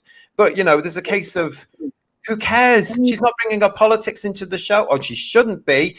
The writers are, the producers are, but an actor shouldn't be. We know that's not exactly true what's happening today, but it's very odd. And that's the audience they're writing for. And I think that's where Russell aligns himself to now. And the proof has been there for quite a while. They've shown somebody on X, haven't they, who tweeted back to him saying, don't have her in it because she's a transphobe. And they showed that he'd liked it. We've got that actually here. This has been happening around Christmas time as well. I mean, really, this is ridiculous. And this is from X. Yes, there was a comment. Some poor soul put a comment on Helena as a Tory transphobe. Please look into this if trans characters are a priority in the show. And Russell T Davies liked it. I mean, what they don't understand, however, is, well, I mean, the danger is Doctor Who is being made for this particular niche audience, this very small minority of very vocal, loud, rude, aggressive, blue-rinsed people who can't tell one gender from another. And it's all about ideology. But Russell T Davies is friends with Helena Bonham Carter. They are pals, they are colleagues, they are work. We've just had Davina McCall giving up her precious time to come and do the show and getting paid for it. And that's a little bit of a coup in itself, really, as well, because Davina is still a huge name, as we know. You know, she's massive in Britain. People do know her. And she does have a following. People like her. They'll watch her. Except on this occasion, they didn't. Even she wasn't enough to bring them in. It is a shame that it is going on here, isn't it? I think Russell, we've mentioned this before, he does seem to be between a rock and a hard place now because he's got his own personal agenda, which he's fervent on, and he's quite aggressive with it. But part of him will realize that he has to bring in the wider audience. And I don't think it's going to work. No, I don't. It is worrying, isn't it? It's going to be very interesting. You know what rattled me as well? Apart from hello, Blue Planet. Nice to see you. Merry Christmas, Blue Planet, everybody. Go on, Ian. Sorry. What's all right? What irritated me? How old would you say Millie Gibson's mum's character, adopted mother, was roughly? Late 40s. Oh, God, late 40s, early 50s, definitely. Hi, Gary, Merry Christmas. And Millie Gibson's character is what, 20 years old, 18, 20 years old? Supposed to be 18, like, isn't she? Right. So this woman would have been maybe early 30s when she adopted her or whatever. But I see where you're going, yeah. You would never get, fostering, you would never get a cross ethnicity adoption, really, in this country, and I know that from experience. Yeah, because you've gone through this, haven't you, Ian? Yeah, absolutely. And when you're in the adoption system, sorry to go off on a tangent, but when you're in the adoption system, you are encouraged to subscribe to a couple of magazines about adoption. But they also, it's a bit weird, really, but it's you get these magazines, and one's called, or certainly was called Children Who Wait, and another one was called Be My Parent. And they talk about adoption things, and they interview various people, famous people that were adopted, all that kind of stuff. But they also have profiles of children that are there to be adopted. It's almost like an advertising agency. And if you feel that you can meet those particular children's needs, then you can put yourselves forward through your social worker. And there was one couple of years before we actually did finally get matched, and that process took 6 years. We expressed interest in this child, and she was a 10-month-old child, ginger hair, blue eyes, pale skin, and we were rejected out of hand as potential adopters because they thought they knew her mother was white Irish, although she was in England. They knew her mother was white Irish, but there was a suspicion that birth dad was black Afro-Caribbean, and therefore they would not place that child for adoption unless it was an ethnic mix that matched what they suspected her background was. So basically they were looking for a white Irish that was with a black Afro-Caribbean bloke who were adopters, and if they weren't, she'd just get fostered until she was 18. And we were rejected for that, and they would not put black children with white families and wouldn't do it the other way. And we dealt with a few local authorities and agencies. So to see she was, and then you would very, very rarely have somebody fostering a child who could then go on and adopt the child, because we'd also been involved in a situation like that as well, where we were placed with some children, went through all the malarkey about finding out the backgrounds, meeting all the specialists involved, and then it was 3 children, twins and another one, and the twins were one placement. These 2 foster carers who were 61 years old at the time, and we were on our way to do our 2 weeks of introductions, and the foster carers for the twins said, as we were on the road, this was in Sheffield, as we were on the road down to Sheffield, said, we want to adopt the children ourselves. And we were turned around on the road, and that process just ended. That was it for us. And those foster carers were eventually rejected anyway because they were too old. Well, they were always 61, so they were always too old, but they were. So the fact that she fostered a white child, yeah, very likely. The fact that she went on to adopt white child, bollocks. That's interesting. So what you're really saying there is that the research wasn't done and it was all done. Yeah, I hate to say it, but if that's the case, it's down to the BBC's 20% diversity ruling, isn't it? Then, yeah, and that's a shame, because I thought the relationship worked well. So until you've just said that to me, I hadn't noticed this. I just thought, oh, this is a nice lady who we assume is coming back, and she's adopted Ruby. You do get very into the whole sense of like there's a backstory to Ruby here. There's meant to be a mystery. It's not played or written well, to be quite honest. This whole mystery thing here. I mean, who cares? Who cares? I think the dynamic of the family was very good. I quite like the granny. Cherry was quite funny. I quite liked her. Oh, she was funny, actually. Yeah. I mean, that was all the poor woman wanted was a cup of tea. Yeah. I mean, I thought that running gag actually worked very, very well, and I liked that. And I've got this slide of her here. It was the actress here came across really well with it. She nailed this, considering that all she had to do was sit in bed. A very difficult part, actually, because you've got to project something from sitting up in a bed. But she was wonderful. She had a blooming character, and she was one of these confident women characters where it's all in a day. It's all in a day, whatever. Yeah, who's this alien in my bedroom? Whatever, it's all in a day. I thought that was brilliant. There's a lovely contrast as well with her and the mum when all went timey-wimey and Millie wasn't there, Ruby wasn't there. And you saw the difference in the characters between the mum and the granny when Ruby wasn't involved in their life. And you saw the darker side of the characters, or maybe a more selfish side of the characters. And that was really nice. It was quite nice. I like the way they shot that as well, because the whole gradient seemed to change. Yeah. The kitchen wasn't as bright and fabulous, was it? And is this why they were crying? Is this why they were crying and not knowing they were crying? Yeah, I think so. Yeah, we've had that in one of the Matt Smith episodes, and I seem to recall that where I think Amy was crying because of Rory, but she couldn't remember Rory. But again, how many of the not we's would get that, because they won't remember all those little details from years ago. So why bother? Why bother referring to things? And we're going to remember them because they've been done to death as well. That's a good point. It is a good point. Yeah. It is a shame, really, because we've got Woodhouse 122 here. I totally agree with this. For the first 20 minutes, it felt like a subpar EastEnders episode. Not surprised Disney wanted more of the Doctor. Because again, I think he was trying to emulate that beginning of Rose, if you remember from that particular episode there, where it was all about establishing Rose, but it was done in such a way, her day went so quickly, from lunch onwards as well. It went really very quickly, didn't it? To the point where she meets the doctor, and then the story really starts.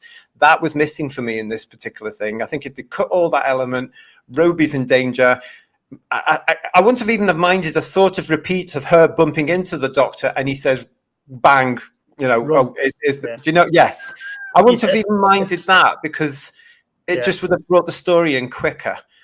Kirsty, as ever, is saying here, hopefully they'll do a Dallas and 12 wakes up from his fever dream. It's not going to happen. No, I've been praying for that for years, Kirsty. Not going to happen. Yeah. And Jack is saying here, Jodie bots, Shooty bots, they're the same unpleasant bunch. They rapidly defend the show with no reasoning, and everything is amazing. Yas Queen. I don't get all this Yas Queen crap. Has this come from that old Crone show? All this Yas Queen nonsense. So if it's come from that, then they all need a jab.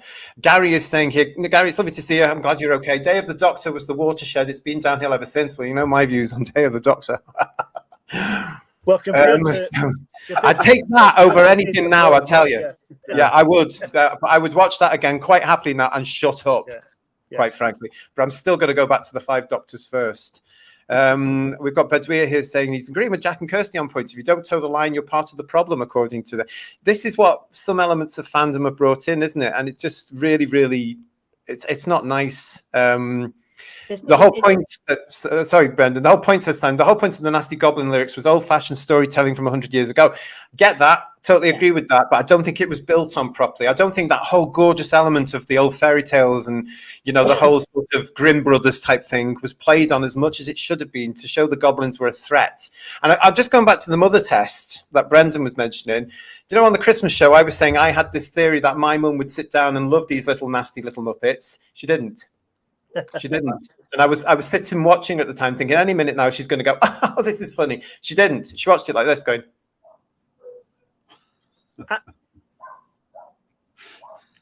It didn't get her. It didn't get, she looked at me with sort of like, what's this? Hardly any of them. The point is there was no characterization, enemies, villains, mischiefs. You need characterization. The Goblin King didn't speak.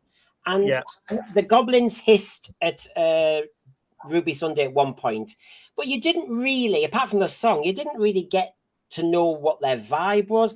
I mean, if a clever writer, and I thought he was an award-winning writer, would have, if he set up the generations and fostering babies and all the rest of it, you could have had a child of 3 or 4 being read a goblin story. You could have set the seeds in there without labouring the point. But he didn't even do that. He had it all set up. He teed himself up. Sorry, I'm advising him. Gee, God, it was there. Yeah. Well, he did. I mean, he did it already in Well Blue Yonder, setting up this salt and bringing, at the end of the universe, opening up all these superstitions. And that's where the goblins come from and all that kind of stuff, all these stories. Say that again. I've missed that. Say that again, Paul. Explain that to me again, because I've missed that. In Well Blue Yonder, the one you can't remember the title of, and it's which is fine. It's in that episode he gets salt out of his very tight suit. How he managed that, I don't know. He got the salt out and poured the salt on the floor, and the doppelgangers of Donna and the Doctor were held back because of that. And the Doctor mentioned later on he made a mistake. He was too clever, and he's brought a superstition to the end of the universe.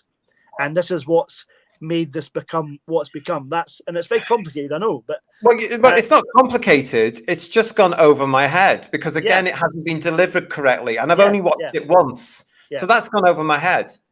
And I'm going to actually call myself a not-we when it comes to this version of Doctor Who, because I'm not. I can't retain anything because it's not impressed properly. Well, I think if Doctor Who fans have trouble with it, what's the public going to do? Because we used to pull them. Well, that's it. Well, anyone who's watching it, if the fans can't get it, and we're the ones who want to like it, then who is it for? It's really and who wants to watch a smug hero? When he talked to the police officer, and it was Sherlock-esque. And who watches Sherlock again now? It seemed to be clever ass at the time. Is it now? Because that moment, it's a woman. I'm assuming it's a woman because it's the diamond ring, and the bargains on Tuesday. Clear off. Honestly, well, again, that was another element of getting a man, wasn't it? When he assumed it was a woman he was going to get married to. What's going on there? Yeah, it is very, very odd. I'd like to just point out with Vasco, totally agree here. Helena is not a transphobe, but people say she is because they want someone to villainize. Listen, we have to face it. We're all transphobic, every single one of us. because we all go across this. If you are a realist, you are transphobic. Make peace with that. I did years ago, and just get on with that, because we all are. I don't know, says Go Vidal, where the new audience will be coming from. I live in Texas. My friends' kids are not dedicated to any streaming service or program. Their interests are like the game hopscotch. Ooh, It's an idea for an episode. Yeah, that's probably coming. It's probably coming. It is very, very confusing, isn't it? Really, I don't know. I just think there was something missing from this episode, and I can't put my finger on what it was. I think it was actually the fact that it wasn't Doctor Who, and it was too busy trying to be something different. And I just wish he'd had the common sense to write Doctor Who. He's supposed to be a Doctor Who fan. And trying to tie everything up and trying to build on this whole thing of the Doctor being adopted, I assume by the Time Lords there. Again, that's gone over my head. Just forget it. The great British public will never, ever accept anything. The Doctor is always going to be a Time Lord from the planet Gallifrey. William Hartnell is always going to be the first Doctor. And that's the end of it. You don't need to do anything else. And because nobody was watching the Chibnall era anyway, and it looks like nobody's going to be watching this era either, why didn't you just try and bring everybody back? It's just very frustrating. Well, I don't understand, though, why he didn't just leave it. And he said he wasn't going to rewrite Chibnall's stuff. He's happy to rewrite Terry Nation's stuff, but not Chibnall's. But why did he not just leave it where it was? Leave it where it was in the Chibnall era, carry on, don't mention it at all, and then move on. And JT makes a good point, which is, every casual viewer out there, if you said Doctor Who, they'll say police box, sonic screwdriver, scarf, and all the rest of it. They will know he's a Time Lord. They may even say Gallifrey. They will not. And this is how to disconnect yourself from just normal public. If somebody said, oh, Doctor Who, the first Doctor was William Hartnell, wasn't it? No, it wasn't. And then you'll go, oh, I don't know the program. Oh, well, who was? Yeah. And who's going to care if they come off saying it was this, whatever it is, this woman? What? I mean, it's not going to. They're not. Oh, please. Michelle is making an interesting point. The toy maker has opened up the barrier, allowing fantastical creatures to come into our world. That needs to be explained more. That's what I said. Yes, exactly. It does need to be explained more. If anybody's going to watch this, but then again, do we need to know? Because if the public are going to come to this, all they want to see is the Doctor battling Daleks. Yeah, that's what I want to see. That's all.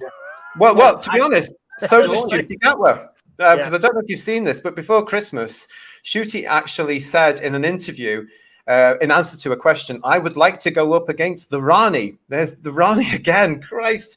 I'd like to meet the Rani. How does he know who she is? Well, I'd like to meet the Rani, he said, and then I would like at some point to face the Daleks. I'm sorry, but I feel like I want a shot of beating up the Daleks, so I want that as well. Yeah, there's that whole thing is about saying you're not the Doctor until you've met the Daleks. But Russell T Davies, of course, has said that the Daleks need a good rest because, in my eyes, what he's trying to say there is they're problematic. Well, yeah, they're problematic because they can't do a song and dance routine. They're working it out. Oh, can you imagine?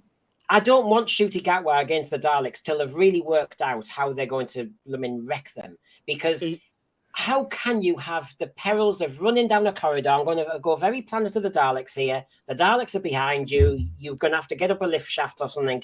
And what do? Sing to while away the time while they're burning the door down. No. I don't want Daleks anywhere near this iteration, and hopefully it disappears and Disney pulls them. The way that Russell T Davies is going now, you're not going to get the Daleks either because of the whole problematic thing. But there's only one way you're actually going to get the Daleks possibly written for properly in the show, and that's Russell T Davies, sack Jane Tranter, sack Phil Collinson, sack Julie Gardner, and I'll come back. Here. Yes, so that was Mr. Eccleston, of course. It is very odd. It is very odd. Obviously, the Daleks are problematic because they're related to those pesky German people, aren't they? So of course, yeah, absolutely. Yes, it's absolutely that. Michelle's point making it's not coming across in the actual show.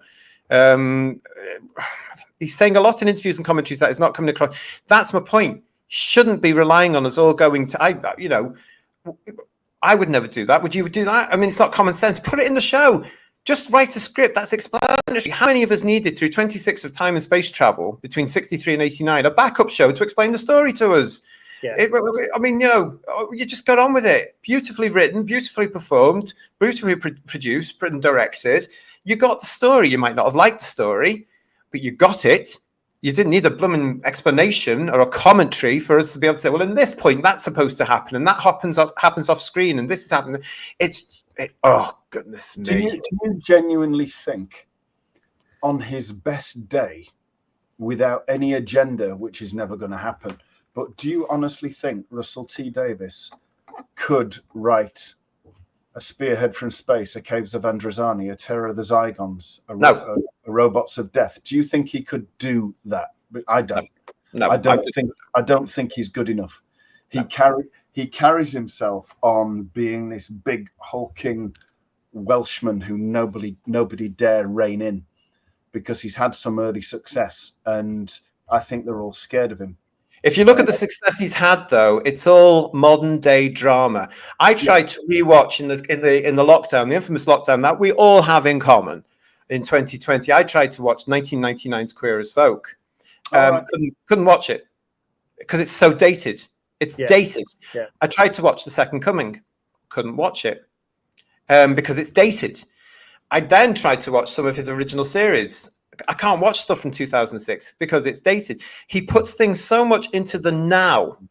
Whereas when you go back to original Doctor Who, as we look at when we do the reviews of original Doctor Who, because it's set in a different time or place, or it's not, I've said it before, even the Pertwee is 10 minutes in the future, let's say, you can never really get it works because it's not dated. You don't have EastEnders on the television, or you don't have a reference to whatever's happening, or you don't have modern day it's not a soap opera. I keep saying it, and that's why his shows off that same formula. That's what he knows how to write, Ian, in my opinion. And I've seen this coming out over the God knows how many years he's been around, since 1999, isn't it? So whatever, the same formula. It's in something that he knows. So he knows. He thinks he knows society today. I don't think he does. I think he's out of step with society today. And I think that's going to be the danger for the next series coming off the back of this. Because although this didn't have much of what we're expecting, was people in the chat are saying the trailer hints at certain things to come. And we do know there are certain things to come. And it's going to be odd, isn't it? I don't know what Paul and Brendan think, but I just don't think he's got that ability anymore. Well, I think why he can't write straight science fiction or straight sort of science fantasy and not have the soap elements in it, I don't understand. He is entrenched in Doctor Who lore. He knows what it's all about. He's seen the classics, some of the things that Ian's mentioned, like Spearhead and Genesis and whatever, and he's seen all that. He knows what's good Doctor Who. So why can't he do something like that, and make it more gritty, more real, Simon's saying here, great artists capable of dissection, explanation, deep understanding. Shakespeare is dated too. They talk of their time. Shakespeare isn't dated though, do they? Because they keep modernizing it, mate. Even Hamlet is now a woman, for crying out loud. I don't think that Russell can do that. If you go back and watch some of the stuff like Second Coming and Queer as Folk, huge things of their day, it's a struggle to watch it now. And it's also showing, again, his hypocrisy. If you go back and watch Queer as Folk, for example, the British version of that, the original, he wouldn't dare write anything like that now. He wouldn't dare. The only reason you would watch an old I'm speaking for myself. The only reason I watch an old RTD episode is for example, Stolen Earth. It was high drama, space opera style. It was lots of stunts and all the rest of it. Oh. But classic Who, you go back and even if the story is a bit overall, you like episode 1 because it added mood. And you're just missing that. Why would you go back and watch any of RTD's episodes? Because you know what's going to happen. You know there'll be a quick reboot. It's a formula. Yeah. Whereas 4 episodes or 6 episodes, there were certain, like I said, an overall story, you might go, well, it was okay, but episode 1 and episode 3 were really strong, so I'll watch it again. Whereas with this, it's just blah. Yeah, it is, isn't it? It's actually meh, as we say on the show a little bit. Darren's here. Hello, Darren. Darren is saying, could mavity, God, be the mystery word phrase like bad wolf, which will be explained in the last? I don't know. I don't care. I didn't even hear it in the last one, Darren. It's really lazy writing, don't you think? Except the danger is, because he's now done mavity a few times, I wonder if he is doing this multiverse thing where basically he can, in his way, explain that Isaac Newton is of Indian origin because in a different parallel line he is. And it's this multiverse hint that I think is going on here. Well, why don't they make it clear, Brendan? I mean, I was sitting on the toilet thinking about this recently as well, actually, just thinking, hang on a minute. Do you know what I mean? Well, that's the best place to think about this, isn't it? Place, yeah. Yeah, when you're preparing for what we're talking about, And I was thinking, right, okay, is this a parallel world? Is this a different Doctor? And I've come to the conclusion, yes, it is. And it started somewhere along the lines between Capaldi and Whittaker. Something's gone on. And that would be the great case for anybody with a bit of decency who cares about this show to come in and go, bang, that's where we can cut this. Nobody's maybe we're doing RTD a disservice that he's trying to break it away. But no, it's just a theory, because according to him, it's all the same thing, and he's tried to bring it all in. He's building on what Chibnall did to say, he's not. And to prove that as well, before I go back to the chat, to prove that, he came up with this before Christmas as well, didn't he? Which I just thought was ridiculous. I had to keep all the good iconography, but dust off all the rubbish. Part of the rubbish was kind of pompousness around the character. He's a Time Lord, so in people's mind, he's become a lord, someone loquacious and pompous and ostentatious and posh. So Chris single-handedly in one moment shook that off. You forget 2005, 2004, people were laughing, going, oh, you've cast that pop star. What's Billie Piper like? Thinking she'd be dreadful. I can remember all of us on the production having this massive silent smile, thinking, you wait till you see her. It's phenomenal. So I'm taking this obviously out of context from an article I've seen on X. But he's assuming in this, a lord is a pompous thing. I mean, he's assuming people think that. We don't. Especially, people who are grounded and have watched this and have grown up with this. A Time Lord isn't pompous. A Time Lord is a lord of time. It doesn't mean the same as Lord Cranley. What's pompous about Tom Baker with his scarf being very bohemian and cheeky and, uses humour with Morbius, etc.? Where is the pomposity there? No. Honestly, he is being clever ass. He's looking at the word and he's trying to just explain something away and actually impose his prejudice on the programme. As the custodian, he's bringing his prejudice to it. He should know better. The Doctor always thought that the Time Lords were pompous, which is why he left them, because he was a Time Lord effectively by birth. He has no choice in that. But he left them because their lifestyle was one of boring, plodding, observers, or galactic ticket inspectors or whatever. It wasn't glorious line.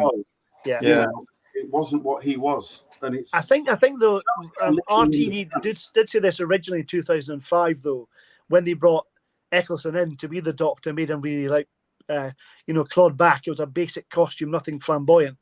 At that point, when Doctor Who was coming back, it was perceived in the media of being a bit of a joke, unfortunately, and also there was this perception of who would be the next Doctor. And we said this before, Paul Daniels was running. So they were trying to make it more credible in the media's eyes. Whether we felt that way or not is not that important, but they're trying to bring it back to make it work. So I see why he did that. I still don't think Eccleston was a great choice to play the Doctor, but that worked to launch it. But I think that I can see why they did it, because it could have been perceived as being a bit of a joke still if they cast someone who wasn't right for it, if that makes sense. It's like we've said before on this show, though. If you don't have to acknowledge the history. If you don't like something, don't use it. The Doctor's just a time traveller. You don't have to have all this baggage of Gallifrey, the Time Lords and stuff like that. That was the beauty of Eccleston's first series. And as diehard fans, we've come back to this going, okay, this is different because it's hinted in episode 2 and 1 that they've gone and all this sort of stuff. They didn't have to build on that. Now with this as well, there was no mention of any of that in there, apart from this timeless child nonsense which they're building on. I don't get it. Stephanie's making an interesting point here. Only the British get to access the commentaries anyway, so RTD shouldn't be writing depending on fans hearing what he says there, unless he gets Disney to add his comment. Excellent point, and I didn't realise that. I thought these commentaries were available around the world as well. And so, you're absolutely right. I totally agree with that. Write a good story, people. Get it all in, because nobody's going to know. You're alienating more people. You're right. Nonsense. I just don't get it. Kirsty is saying very, very graphically here, stop with the multiverse crap. Michelle's letting us know that her thinking place is in the shower. And she's also agreeing that the show is a new era and is no longer the same Doctor. I think that is absolutely well, until they explicitly say Hartnell wasn't the first Doctor, then I'm sticking with it. So. Well, of course he was. I mean, this. Yeah. I mean, this is what we're doing here on Whose Views. We have to look at this as a completely different show, and it is. It just happens to bear the same name and a police box in it, and a resemblance of a character we once knew. I don't believe it's the same show at all. I don't know what we're going to do about it. It's just. I'm lost for words with it. I mean, it's just. And where's the fun? Okay, because everybody, as you know, online is going, who's Mrs. Flood? Da da da da da. All the mystery stuff. And you're thinking, I don't want it to be the Rani because you'll spoil that. I don't want it to be Susan because bring on Carol. It's going to be Ruby. It's going to be Ruby, for God's sake. It's so obvious. But deep down, does anybody actually really care who Anita Dobson is playing here? No. Because I've seen all these things come out from the people that actually watched it more than one time. They're trying desperately to, is Flood an anagram? Yeah. Good luck. Is it real? I mean, but again, the bigger picture is, it's that whole setup thing again, isn't it? Will anybody last the end of the 9th episode to find out? The thing is, and will you care when you do? Yes. I don't care now, Ian. That's a problem. I know, but that's all we're hanging on to. That's the only interesting thing is who is Mrs. Flood. And the point is, Paul, if it was Ruby, timey-wimey nonsense, Anita Dobson is good enough to play evil. And I would have thought an Anita Dobson wouldn't say yes to sit in a cardie and just saying, get in the TARDIS. She's more than that. And I don't think she would have said yes to the script.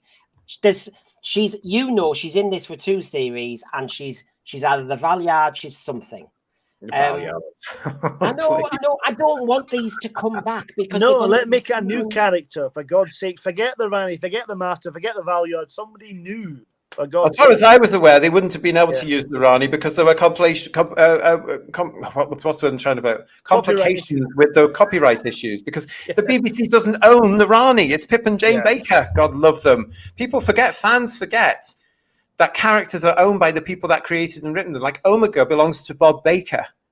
You can't just, without going to the estates as they are now, because a lot of these people, of course, as we know, have left us, sadly. And if they turn around and say, no, you can't use that character, you can't use the character.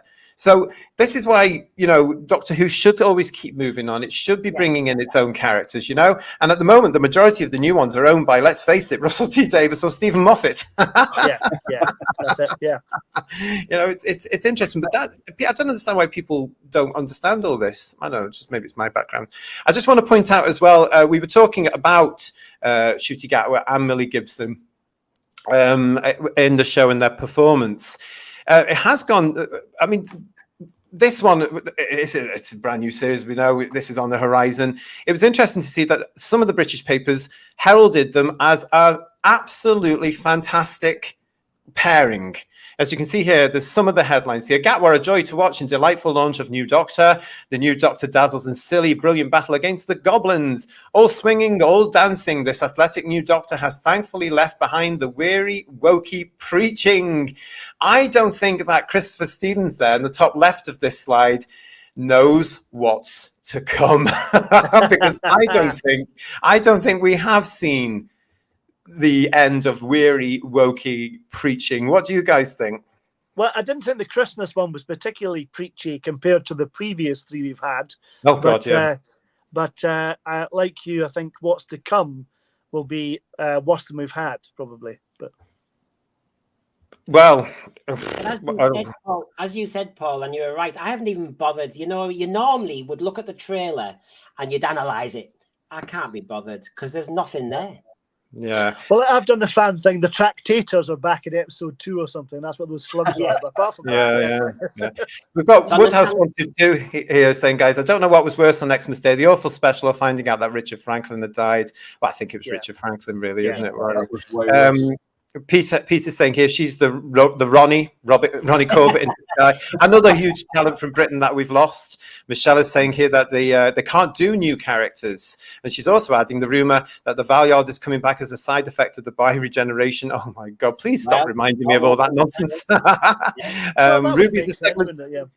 Ruby is a segment of the Key to Time, and Mrs. Flood is the new Black Guardian, says Gary. Do you know what? That wouldn't surprise me, Gary. It wouldn't surprise me with everything they're trying to push right now. And I do agree with this from Pete. Yes, indeed. The scene around the church did look beautiful. That did remind me of the original run from Russell T Davies, actually, and part of Moffat.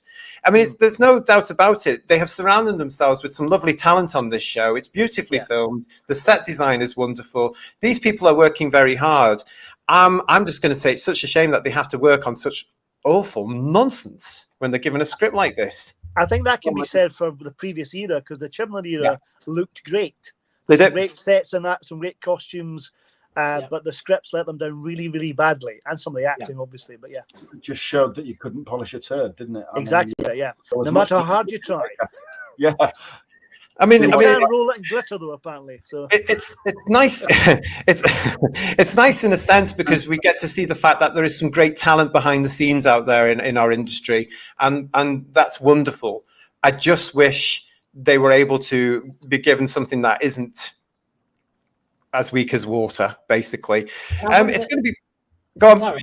I wonder how earthbound this iteration of Doctor Who is going to be, because he is doubling down on the flux, and he is doubling down on the timeless children. Therefore, there's no universe left, and it is noticeable that after 4 specials, there's only one being in space, and it was the end of everything.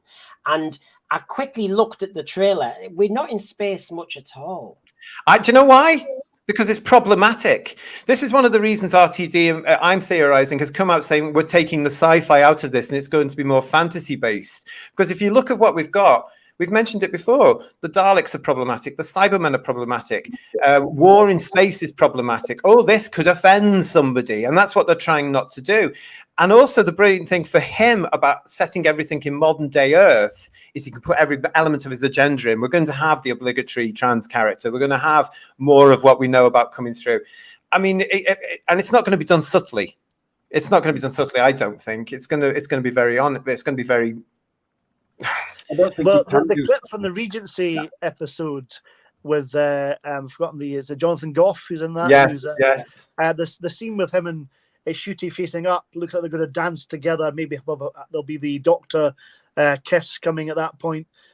When the Duchess says something like, "Oh, that's new." And I imagine that's what's going to happen. There'll be I think they've edited that to get that reaction, Paul. I think they've definitely done that to get a reaction from people. Because don't forget, they like to wind up fans, and they know that they are. This is me speaking. Honestly here, they know the audience they want is part of the TQI cult, and they want to try and keep them happy. Note to them, you never can. The other element of this is they know people like us will criticize this because it's not our Doctor Who, and they don't care, although they will care when they don't get our Grotzits. They're not interested, and they'll wind us up. And if you can edit certain things to make it look like that, they're doing it deliberately. They are winding us up. They did it with a toy maker. In the giggle, he was dancing with a toy maker in the trailer, but he wasn't. That was nothing. Yeah. Yeah, it's all very interesting, isn't it? But I do think, I don't know, it's lost that. It's going to be interesting though to see how the element comes in on when it comes to woke. And will that gentleman from that paper there that we put up there, is he going to be disappointed in May when this series comes back? I don't know, but I don't know. It's time now for us to have a look at my latest bit of AI kit. Wind it up in this.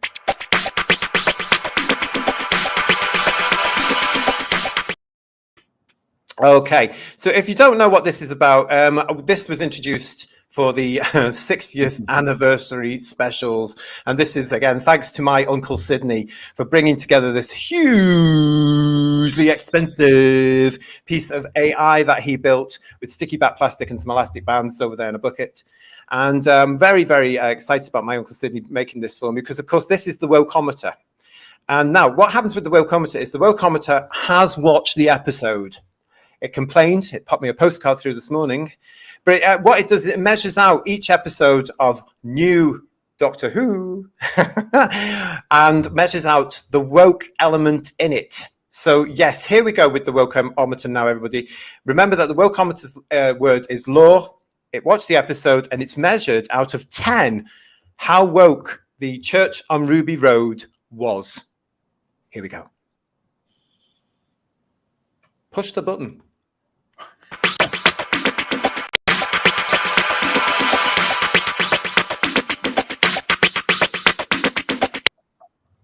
It's a 4. It's a 4. It's actually saying it wasn't that woke. Obviously, there was a few elements in there that the wokeometer has actually said there was, but that's not bad. Because I think he must have taken a lot of it out of the Christmas episode, ready for when it comes back in May. Where Sid will go up to number 9 or 10, I'd imagine by that point. Who's gonna know? But it makes me wonder though. And thank you to Michael Sydney for that again. Thank you very much for that. Wonderful there. It makes me think though that maybe they were hoping this would be a launching pad. And then all these sorts of things. Do you know what I mean? Too much there could have alienated a potential public coming back for this. Do you know what I mean? Well, they should have put a better episode out instead. That would have been a better way to do it. Yeah, I think they were playing better, but it wasn't as woke as what we saw in the catastrophes that came before it. And as we feared. Yeah, it's going to swing back there, definitely. He can't help it. He's too wedded to it. Russell T Davies can't exist without all that bollocks. And when the walk isn't in there, Ian, like Wild Blue Yonder, there was less in that one, and there was less in this one. They're quite bland. Yeah. He's got nothing else. He's got nothing else to talk about. That's my whole point here. He's lost the ability, hasn't he? Really, and he's so wrapped up in trying to do stuff, and then there's all these other pressures. The wokeometer will return in new episodes of this. Oh God, I'm so not looking forward to that. May. If we're all still alive in May, then they'll come back in May. Oh God, yeah. So that's the wokest link.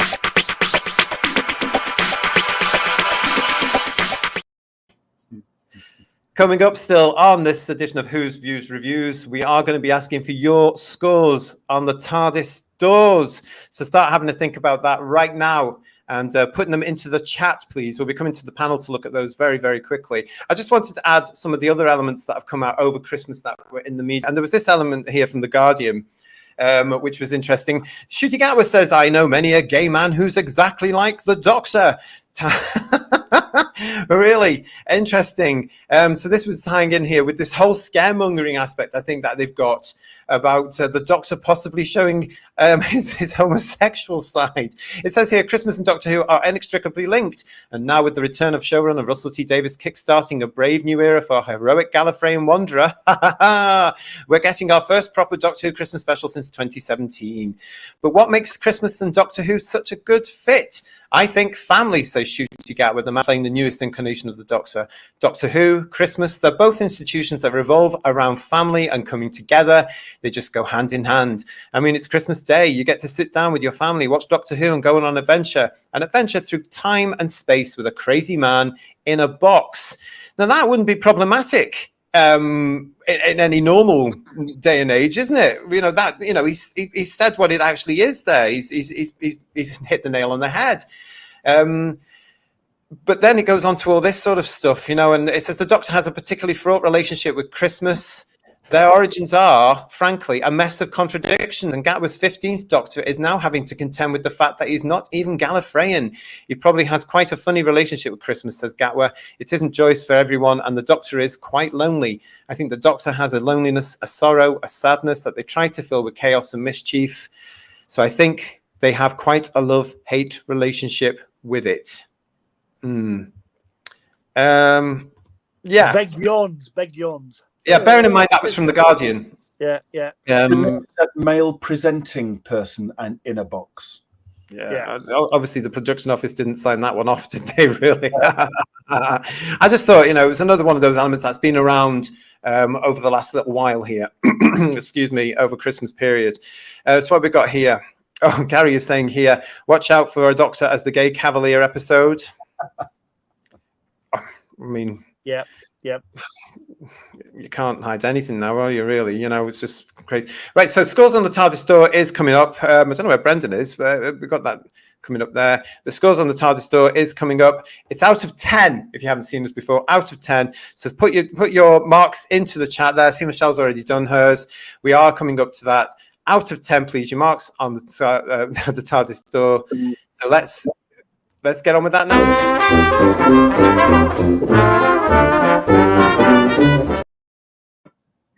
Okay, then. So as I wait for the chat to put in the scores on the TARDIS doors, I'm going to start with Third Doctor. Ian, what do you give The Church on Ruby Road out of 10? Bored me senseless. 3. 3. And was that just because you were bored? Absolutely. There was nothing in it that even suggested this is an exciting new Doctor era starting. I'd have scored Time and the Rani higher. That's saying something, isn't it, everybody? That is saying something. All right, and then we'll go for Paul. Can I say I love the graphics and the tune. I love that police box. The toy police box is fabulous. What toy police box?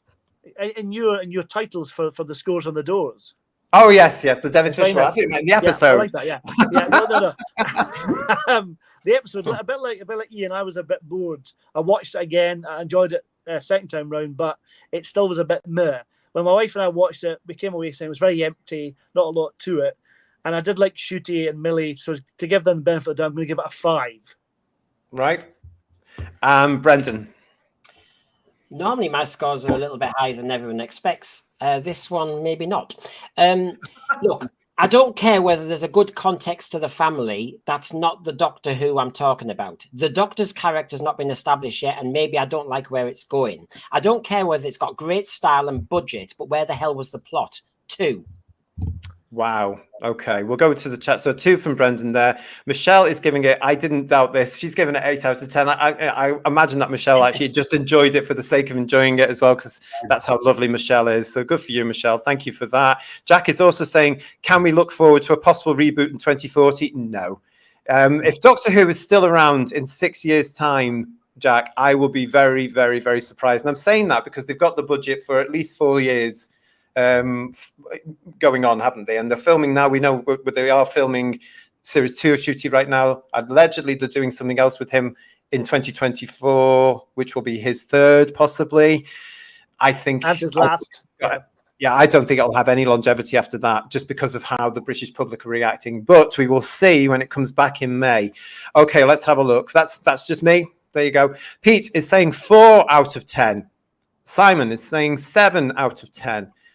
Woodhouse 122, a generous 3 out of 10. Wow. Kirsty, 2 out of 10. Garbage, first half 3, second half 8, so 6 out of 10. Wow, these are low. Oh, Vasco's coming up, 7 or 8, can't decide. Okay. Jack, 1. The opening credits looked fine. Gary is saying 2 for production quality only. Okay. Blue Planet, 2. And Dyer. And Michelle is saying to myself here, if it makes it to 20, we will, it's to the 65th anniversary, we will be lucky. I don't know if we're going to be lucky over a girl getting spoons and trying to gorge our eyes out, mate. I don't know. That I'm actually very surprised by that. I think they have to be some of the lowest scores we've ever had in Who's Views reviews for an episode. Mark has just popped up here as well with 1 out of 10. Trans propaganda in the first couple of minutes. I can't stand the message. If the critical drinker somehow comes across this show, please send me a recording of you please saying the message, because you're fabulous at that and it's yours. You should have trademarked that, shouldn't you? Because they're now using it on certain TV shows, I've noticed. The message. He's brilliant at that, isn't he? I'm stunned. I'm honestly stunned. But I'm also quite pleased I wasn't on my own. Because I'm actually going to be very generous with my score. This isn't Doctor Who for me. Don't recognize it. And I sort of was expecting that. As I've said in our previous shows, I've come to this thinking this is a reboot. It's brand new Who. This is completely different. It's not the show I've known and loved for all these years. They've done something different with it. And because of that, I can actually really say I didn't like it. I just thought this was meh. It was just there. It needed work. It really needed work for me. So I'm giving it 3 out of 10. And I'm really disappointed because I really wanted to like it. But I will say, in their defense, I did see potential with Ncuti Gatwa. And I did see potential with Millie Gibson. And I wish them all the best as they approach the middle of their filming of their second season, because I think those two are going to need it. really do. Because if the scripts live up to this and there are problems with the scripts, by God, it's not going to do them any favors, is it? Oh, my. Gary's asking us about the ratings. Yes, we did that earlier in the show, Gary. I know you came in, but the overnight there was in. We did that there before. So go back and look at the beginning of the show, mate, will you, as well? Yeah, that'd be brilliant. So listen, Peter. Stereo. And Kirsty is saying, yes, those two will need thick skins. It's such a shame, isn't it? Because there's definitely chemistry there. And with the right scripts, they could really make it. They could really make it. I just don't think they've got the right scripts. But time is going to tell, isn't it, guys? It's going to tell. Oh, my goodness. It always does. Can I ask our UK audience if they watched Tabby McTat? It was brilliant, don't you think? Just explain to the people who weren't in the UK what Tabby McTat was. It was an animation on Christmas Day on BBC One. It was on about just before the King's speech, and it was actually really a lot of fun, quite moving at times, at least a mixture of melancholy and sadness with a happy ending. Great little animation, and had Rob Brydon in it, but it had Jodie Whittaker narrating it, so maybe points off for that. And guess what? She was using the same voice she uses for everything else. Yes. I'm here all week. Okay, everybody, so that's it. Actually, before we go, as Kermit used to say, from my Christmas cracker, I thought we'd leave on a traditional joke from my Christmas cracker, everybody here. What did the bald man say when he got a comb for Christmas? Don't know. What did the bald man say when he got a comb for Christmas? Thank you. We are available for Panto. He said, thanks. I'll never part with it. Ta-da! Yes, indeed. That's the sort of thing you get in British Christmas crackers, people abroad. That's the sort like knock. Who's there? Doctor Who? Yay! Yay! Well, anyway, on that note, right, I just want to say thank you very much to everybody that has been watching us tonight. This is fantastic. You've been brilliant in the chat.